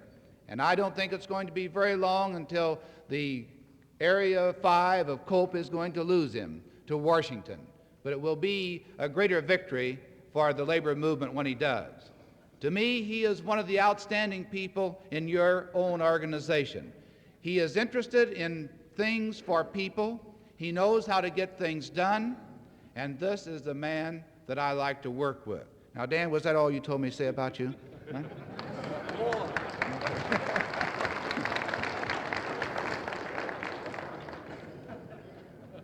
Well, I want you to know I'm a Democrat, and anything here that I say which has a partisan sound to it, I want you to know I mean. I was named after Vance McCormick. I never had a chance really in life to be anything except a Democrat. Vance McCormick was campaign manager for Woodrow Wilson. and I was born in 1919, so maybe you get a little bit of an understanding. Now, I want you to know also that I have a 5-month-old baby at home. That's the baby of our family. And she told me as I left, she said, will you please tell the good people of Vicksburg that I'm not a candidate for any political office, but in the event those people in Vicksburg want to nominate and elect me, that I'll be glad to serve to the best of my ability. She's a wonderful little girl. She's a happy little girl. And I hope she takes after Wayne, who has a partisan streak. We have only 6 children at home. Wayne is now 12. When I was running for mayor of Evansville, he went over across the street to school and came home one day and he said, Daddy, I am not going to go and say that Pledge of Allegiance to the flag anymore. And I said, well, Wayne, what's the trouble? He said, well, Daddy, it goes like this. I pledge allegiance to the flag of the United States of America and to the republicans for which it stands.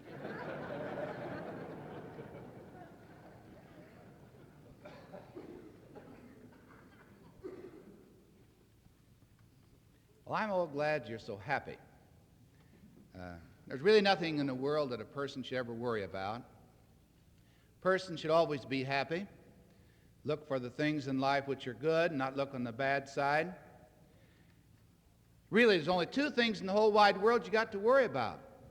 Either you're rich like Dan Powell or you're poor like me. And if you're rich like Dan, you don't have anything to worry about. And if you're poor like me, you only have 2 things to worry about. Either you're in good health or you're in bad health. And of course, if you're in good health, you don't have anything to worry about. And if you're in bad health, you'll only have 2 things to worry about. You're either going to live or you're going to die. Of course, if you live, you don't have anything to worry about. And if you die, you only have 2 things to worry about. You're either going to go to heaven or you're going to that other place. If you go to heaven, you have absolutely nothing to worry about. And if you go to that other place, well, don't worry. There'll be so doggone many Republicans there that you won't have time to worry, so why worry at all?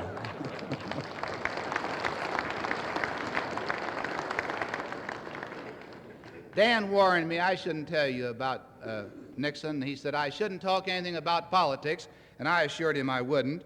But I do have to tell you about Vice President Nixon as he was walking down the street, and he come up this fellow and he said, I'm Richard M. Nixon.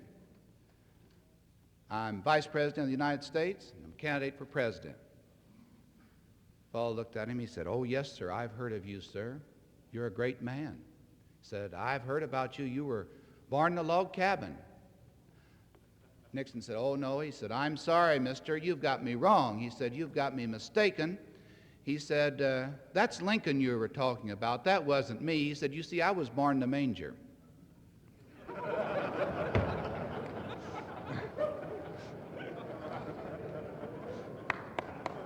Well,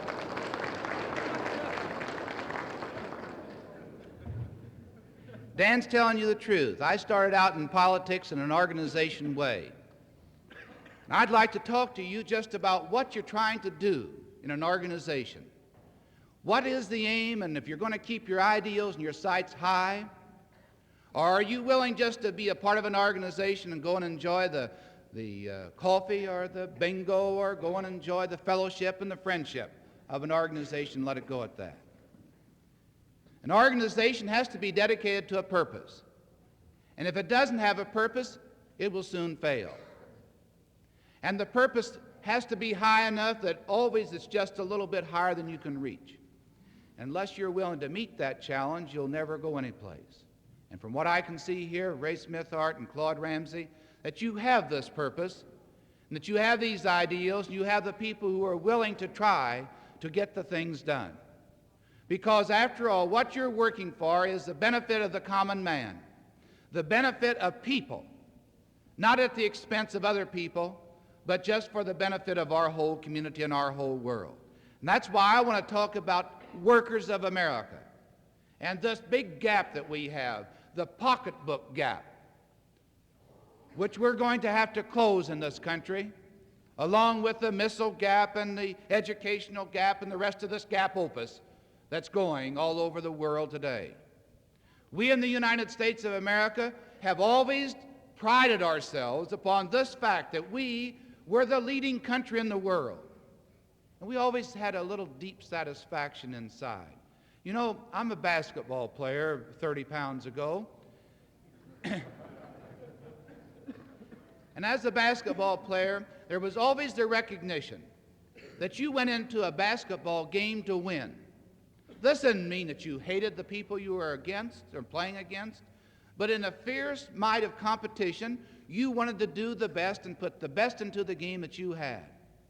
You're willing to play by the rules, you're willing to play fair, but you were going to use every means that you had at your fingertips to win. And that's what you must do. This is one thing that we have to recognize today, that we have in, not alone in the United States, but from overseas, one of the most fierce competitors that we have ever known in the history of the world. We stand at the brink of an age in where we now have the capacity to destroy civilization with the bombs if we want to. We see more than that. We have, just on the brink of this age, a capacity to destroy morality and religion and the fine human values of life by a country which is dedicated to doing just that. I was one of those 25 United States senators in the capital of the United States that listened to Mr. Khrushchev talk. And he didn't speak English, but honestly, in some of his mannerisms and the way he conducted himself, I thought at times I understood the Russian words that he was giving us. And I remember very definitely, I remember when he had a little mannerism where he went like this when he was making a very sharp point. And as he did his finger like that, I thought, there, but by the grace that I'm an American, went my head. You know, they killed 5 million people in their rise to power. And if there's one thing there's no room for in the Soviet Union, it's organized labor. The right of the worker to speak his piece. There's no room for them in the communist domination of the world. And the first thing that a totalitarian nation does, it destroys the unions. It destroys the organization of workers because they know that's the voice of the people on an organized level. Well, I remembered what Khrushchev said. He said, don't you worry, we're going to defeat you. Don't get excited about it. Your children are going to be communists. He tells me my children are going to be communists. Now, frankly, I didn't like that. But you see, he's a sly, clever, cunning individual. He said, as far as you're concerned, you may not like what I say. He says, frankly, I don't like much of the things you people say. But he said, rest assured of this. We are going to catch up with you, and we are going to pass you. And we're going to do that in the field of economics. That is, of just, honest, everyday living, of producing things whereby we live, building things for trade. And then he said these words, and I don't think I shall ever forget them in my life. He says, the trouble with you Americans, he says, the trouble with you United States senators is you want to act like we are not in the world. You want to pretend that we're not here. You wish we would go away. You wish we had never come. But he said, let me tell you something. We're here and we're here to stay. And then he pointed to a little thing that was on his face, sort of a mole or a growth, and I know you people who have seen him on television know what I'm talking about. He said, see that thing on my face? He said, I don't like it. I wish it would go away. I wish it had never come.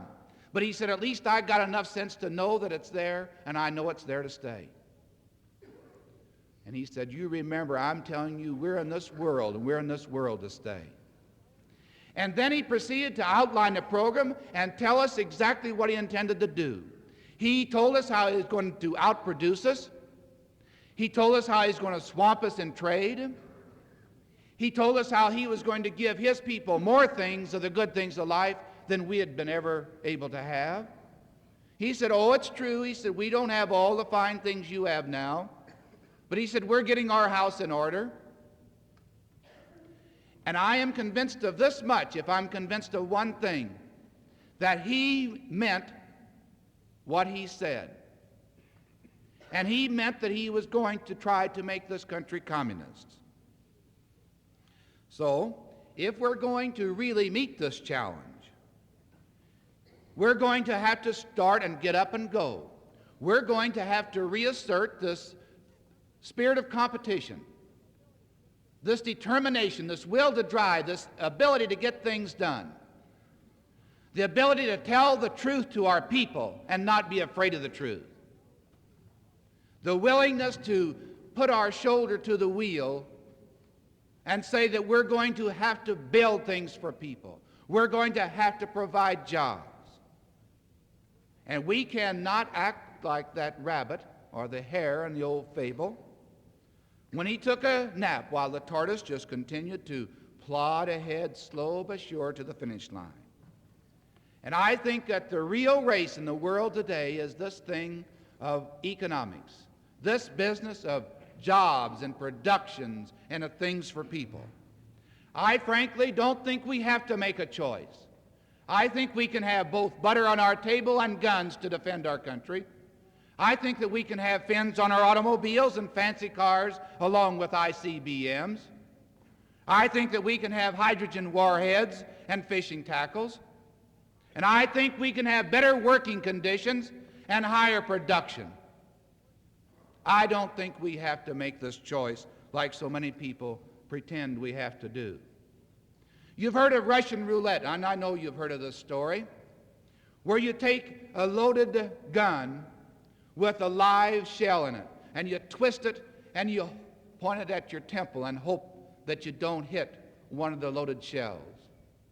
Well, the United States of America at this very moment has some loaded shells, and they're pointed right straight at the temple of our very way of life.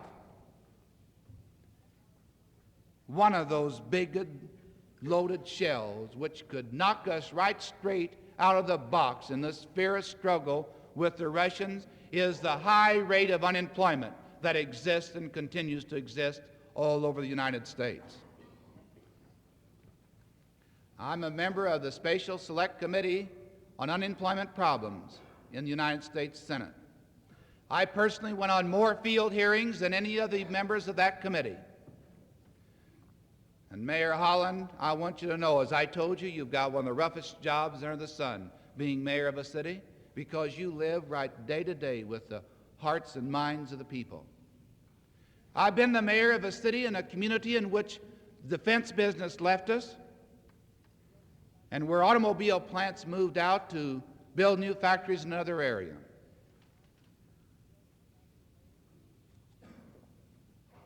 I was mayor in that recession of '58. I know what it is to have a man 29 years old walk up to you and say, "Mr. Mayor, I'm 29 years old. I have 2 children. I have looked every place for a job. I'm 3 months behind on my house payments. I'm 2 months behind on my car payments. My kids don't have decent clothes to go to school in. I want a job. I don't care what it is. I'll dig ditches. I'll do anything. Just give me a job." I know what the heart's-sake and the heartfelt things of those are. I know what it was like when I was over in western Kentucky, and I listened to one of the most pathetic stories I've ever heard in my life told by an editor of a newspaper in Pikeville, where he told me about this man who had been unemployed for 2 years and the father of 8 children. He had lived on relief over there, on the federal help of surplus foods. He had gone and left town trying to find a job. No jobs available for him. He'd been a coal miner, but the coal mines had closed down. He had some Social Security benefits built up. He came on back home and he saw his children just existing, not living, existing on barely doing that. So he wrote a note to his wife.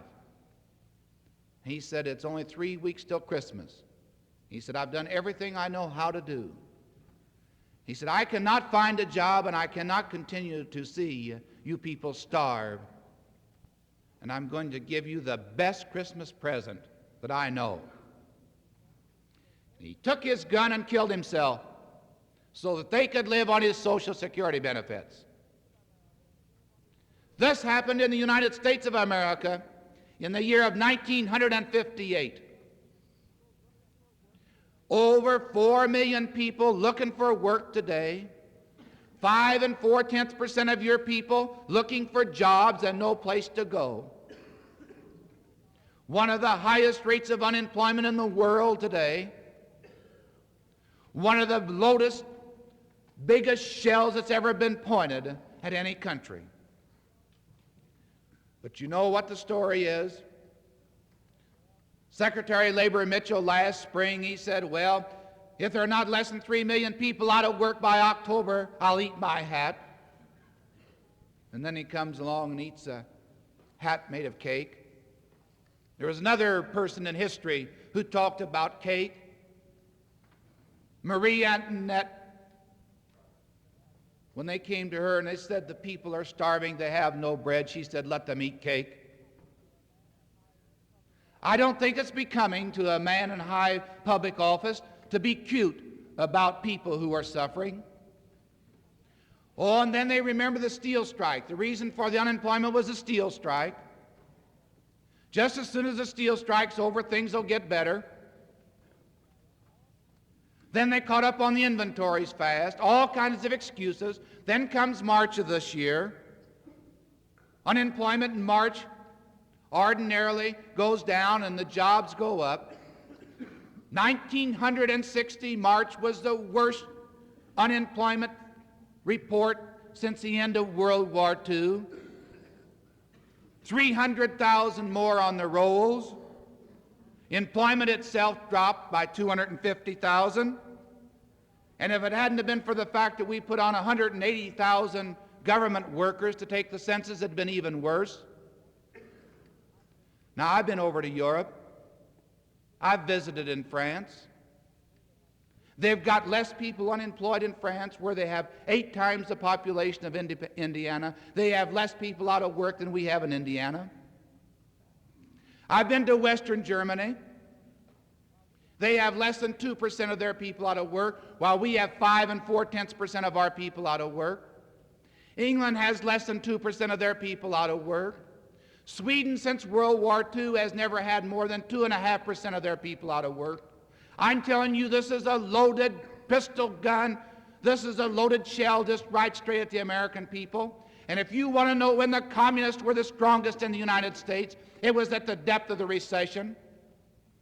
Only 4 million people out of work. Some people say, well, you have to have a certain amount of unemployment.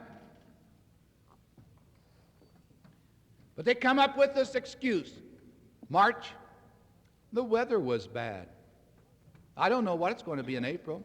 It's going to get a little better, sure. If it doesn't get better in April, it will never get better this year until October. But I'm telling you now, in June it's going to be worse unless something drastically happens, and I see nothing in the picture. And I showed my good friend Dan today in a publication of the Business Week of Industry. They said, frankly, maybe that upturn's coming in employment, but they have sent their people out and they don't see anything to point the way to it. 4 million people. When else did we have 4 million people out of work? At the depth of the 1954 recession. When else did we have 4 million people out of work? In 1930, after 18 months of the Depression. Now, I don't want you to think that I'm preaching gloom and doom here. I'm just telling you the facts. That you got these people out of work, and you better find them jobs to do, or they're going to create one of the biggest cancers that this world and this country's ever known. Oh, you've got some more of these loaded pistols and these loaded shells right at you. You have the highest national debt in our history under administration which promised that they were going to reduce the national debt. They have spent more money in this administration than Truman did or Roosevelt did. and yet they're the economy-minded people. Last year in Congress, we cut $2,500 million off what the president wanted to spend. And he calls us a spendthrift Congress. If we'd given him what he'd asked for, he'd have spent $25 million more. And I'm not so proud of what we've done, really. I'm not pointing to that. I'm just pointing to the inconsistency of it. Part of this is not reflected just in spending. Part of it's in the fact that you're paying more interest. They put these interest rates up. Now, you can rest assured of this. I recall when they said we'd have to raise the interest on government bonds. I will never vote to increase that interest rate because I know what it'll do. It'll put it right on your backs for the benefit of a few Wall Street bankers so that they can get rich. So you'll have to pay more for your house. And you're paying more right now for your car, for your house. And this is why you've got less when it's all said and done, and why it's so hard to make ends meet. Interest payment's going to exceed $8 billion, the second highest cost of your government today. And I know Dan was telling me that he had talked about another one of these loaded shells which is pointed at the temple of the American people. That's something which was announced today.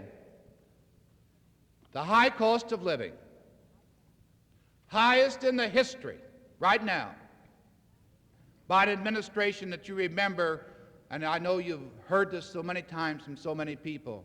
Well, Mamie said to me, what are you going to do about the high cost of living? Well, they've done something about it. They've risen it. They've made it even go up when you had a depression, when you had a recession. Unemployment went up in March, and the cost of living went up. Defies every law of economics that we've ever known. Something's radically wrong someplace. Who's getting it? Are you getting your increases? The farmer getting it? He's getting less. He's got 15% less. The profits are up. Profits are way up. The explanation that the people gave when they put out the statistics on the increased cost of living today was the fact that the expected boom in our economy didn't occur. Well, these are just some of the signs. I could give you some more. There's the fact that you have falling farm prices, business failures at the biggest business failure rate since the Depression of 1932. The length of the work week is decreasing. One of the surest signs that you're headed for trouble unless you can get something done and done fast. You have layoffs in the automobile industries. And this is freely predicted that the United States of America, although we've just come out of one recession partially, can look forward to another one from 4 months to a year and a half. This is not any wild-eyed, radical Democrat talking. I'm talking about the Republican businessmen. In almost every one of their publications, they freely predict you're going to have a recession in a year to 18 months. In Indiana University, they predict it won't come within the next 3 to 4 months, but you can rest assured that it'll be here within 18 months. The only thing in the United States of America today which seems to be ahead of schedule is the coming recession. The only thing where we're first. And what are they doing about it? There have been times in our history when people have done things about these serious problems. There was a time when you had a fellow called Roosevelt, and you passed some legislation. Then the recession of '58 came, and the president at that time said, one of the reasons that we'll not have a depression like 1932 and 1958 is that we have 4 built-in economic stabilizers. And what were they? And who gave them to you? Social Security, unemployment insurance, bank deposit insurance, and stock market controls. So when a recession faced this administration, they pointed to those 20 years of treason and pointed to those 4 built-in economic stabilizers which kept this country on its feet. Now, I don't want you to think again, though, that all I'm trying to do is give you a picture of gloom and doom. I tell you, I have real confidence in this system of America. I think it can work if you've got the will to want to make it work. I don't think you can do it by being on the golf course 8 hours a day.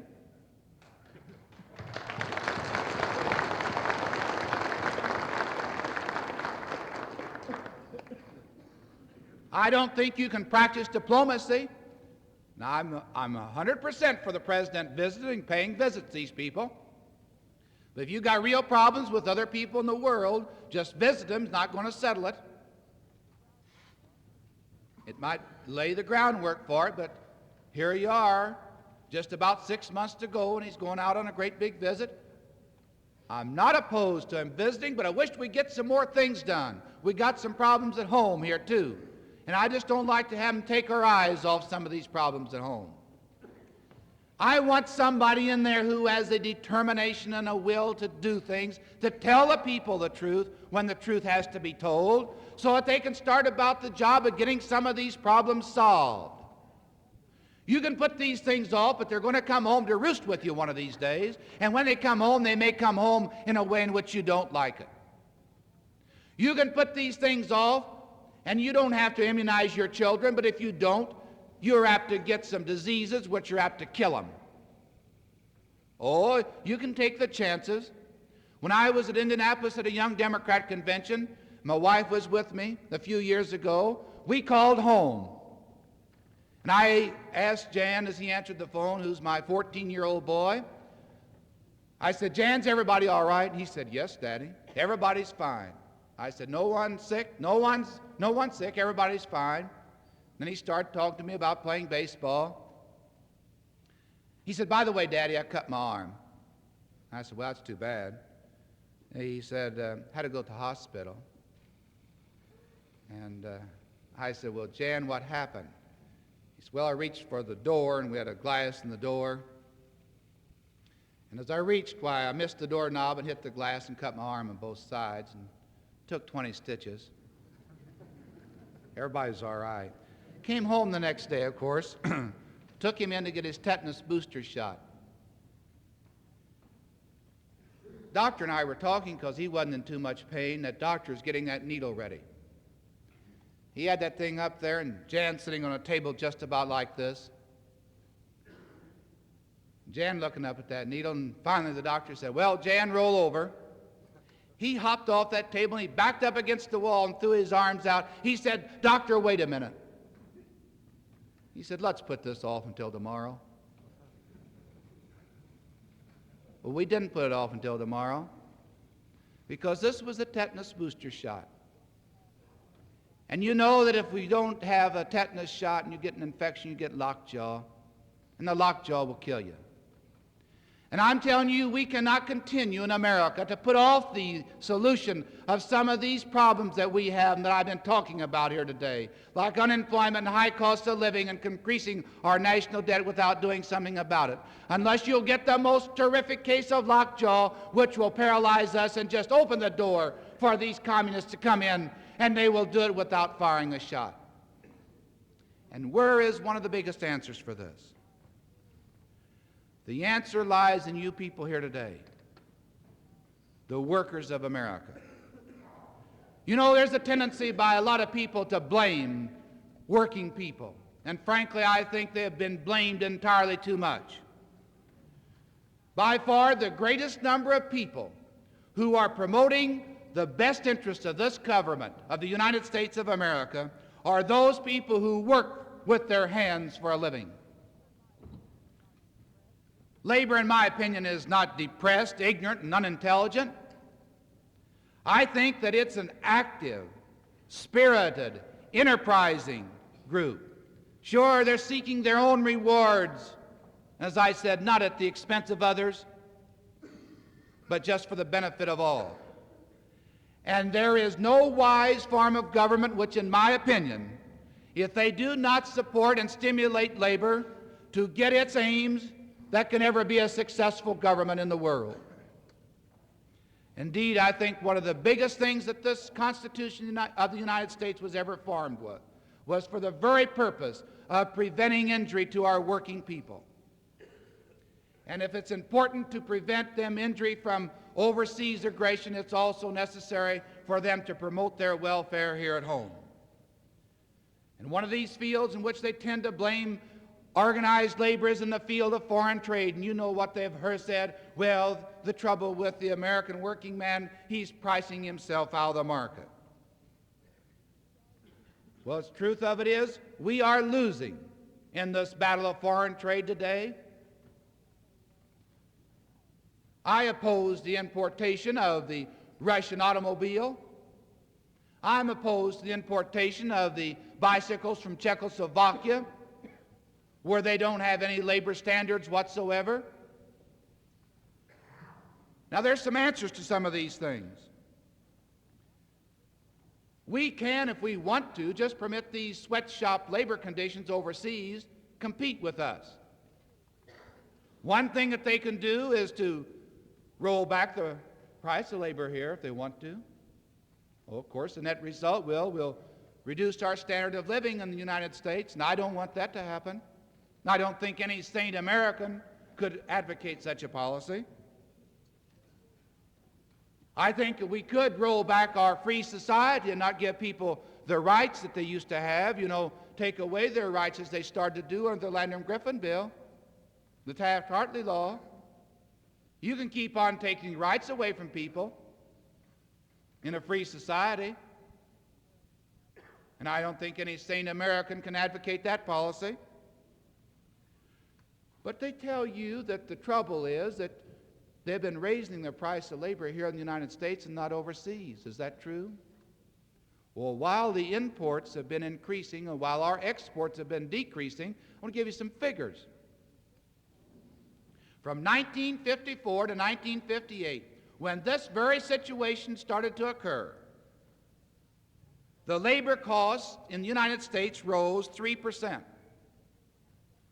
In the United Kingdom, they went up 17 8/10%. In West Germany, they went up 7 8/10%. In France, they went up 8 9/10%. And in Belgium, they went up 7 4/10%. So I'm afraid you can't find much defense for those people who say that our living and our wage costs are rising too rapidly in the United States. I think it's high time that they stop making the working people of the United States the whipping boy for all the other troubles that are going on.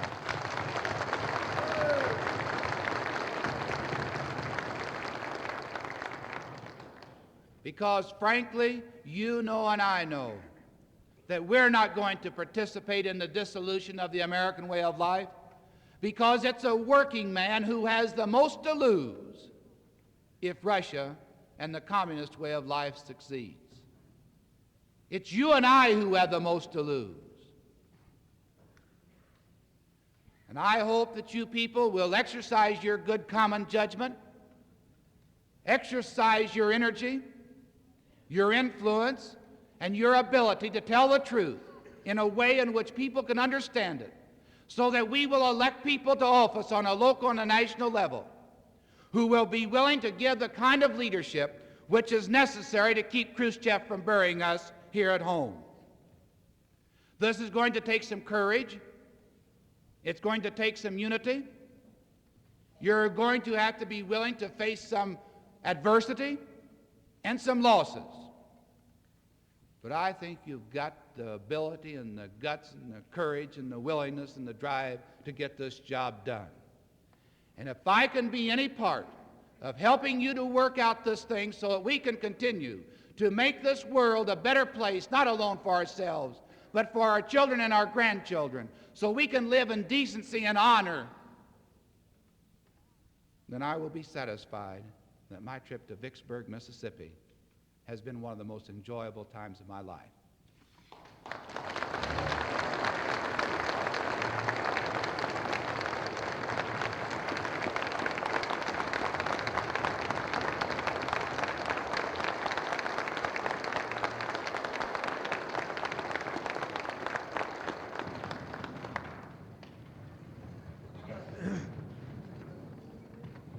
Thank you, Senator Harkey, for such a wonderful address.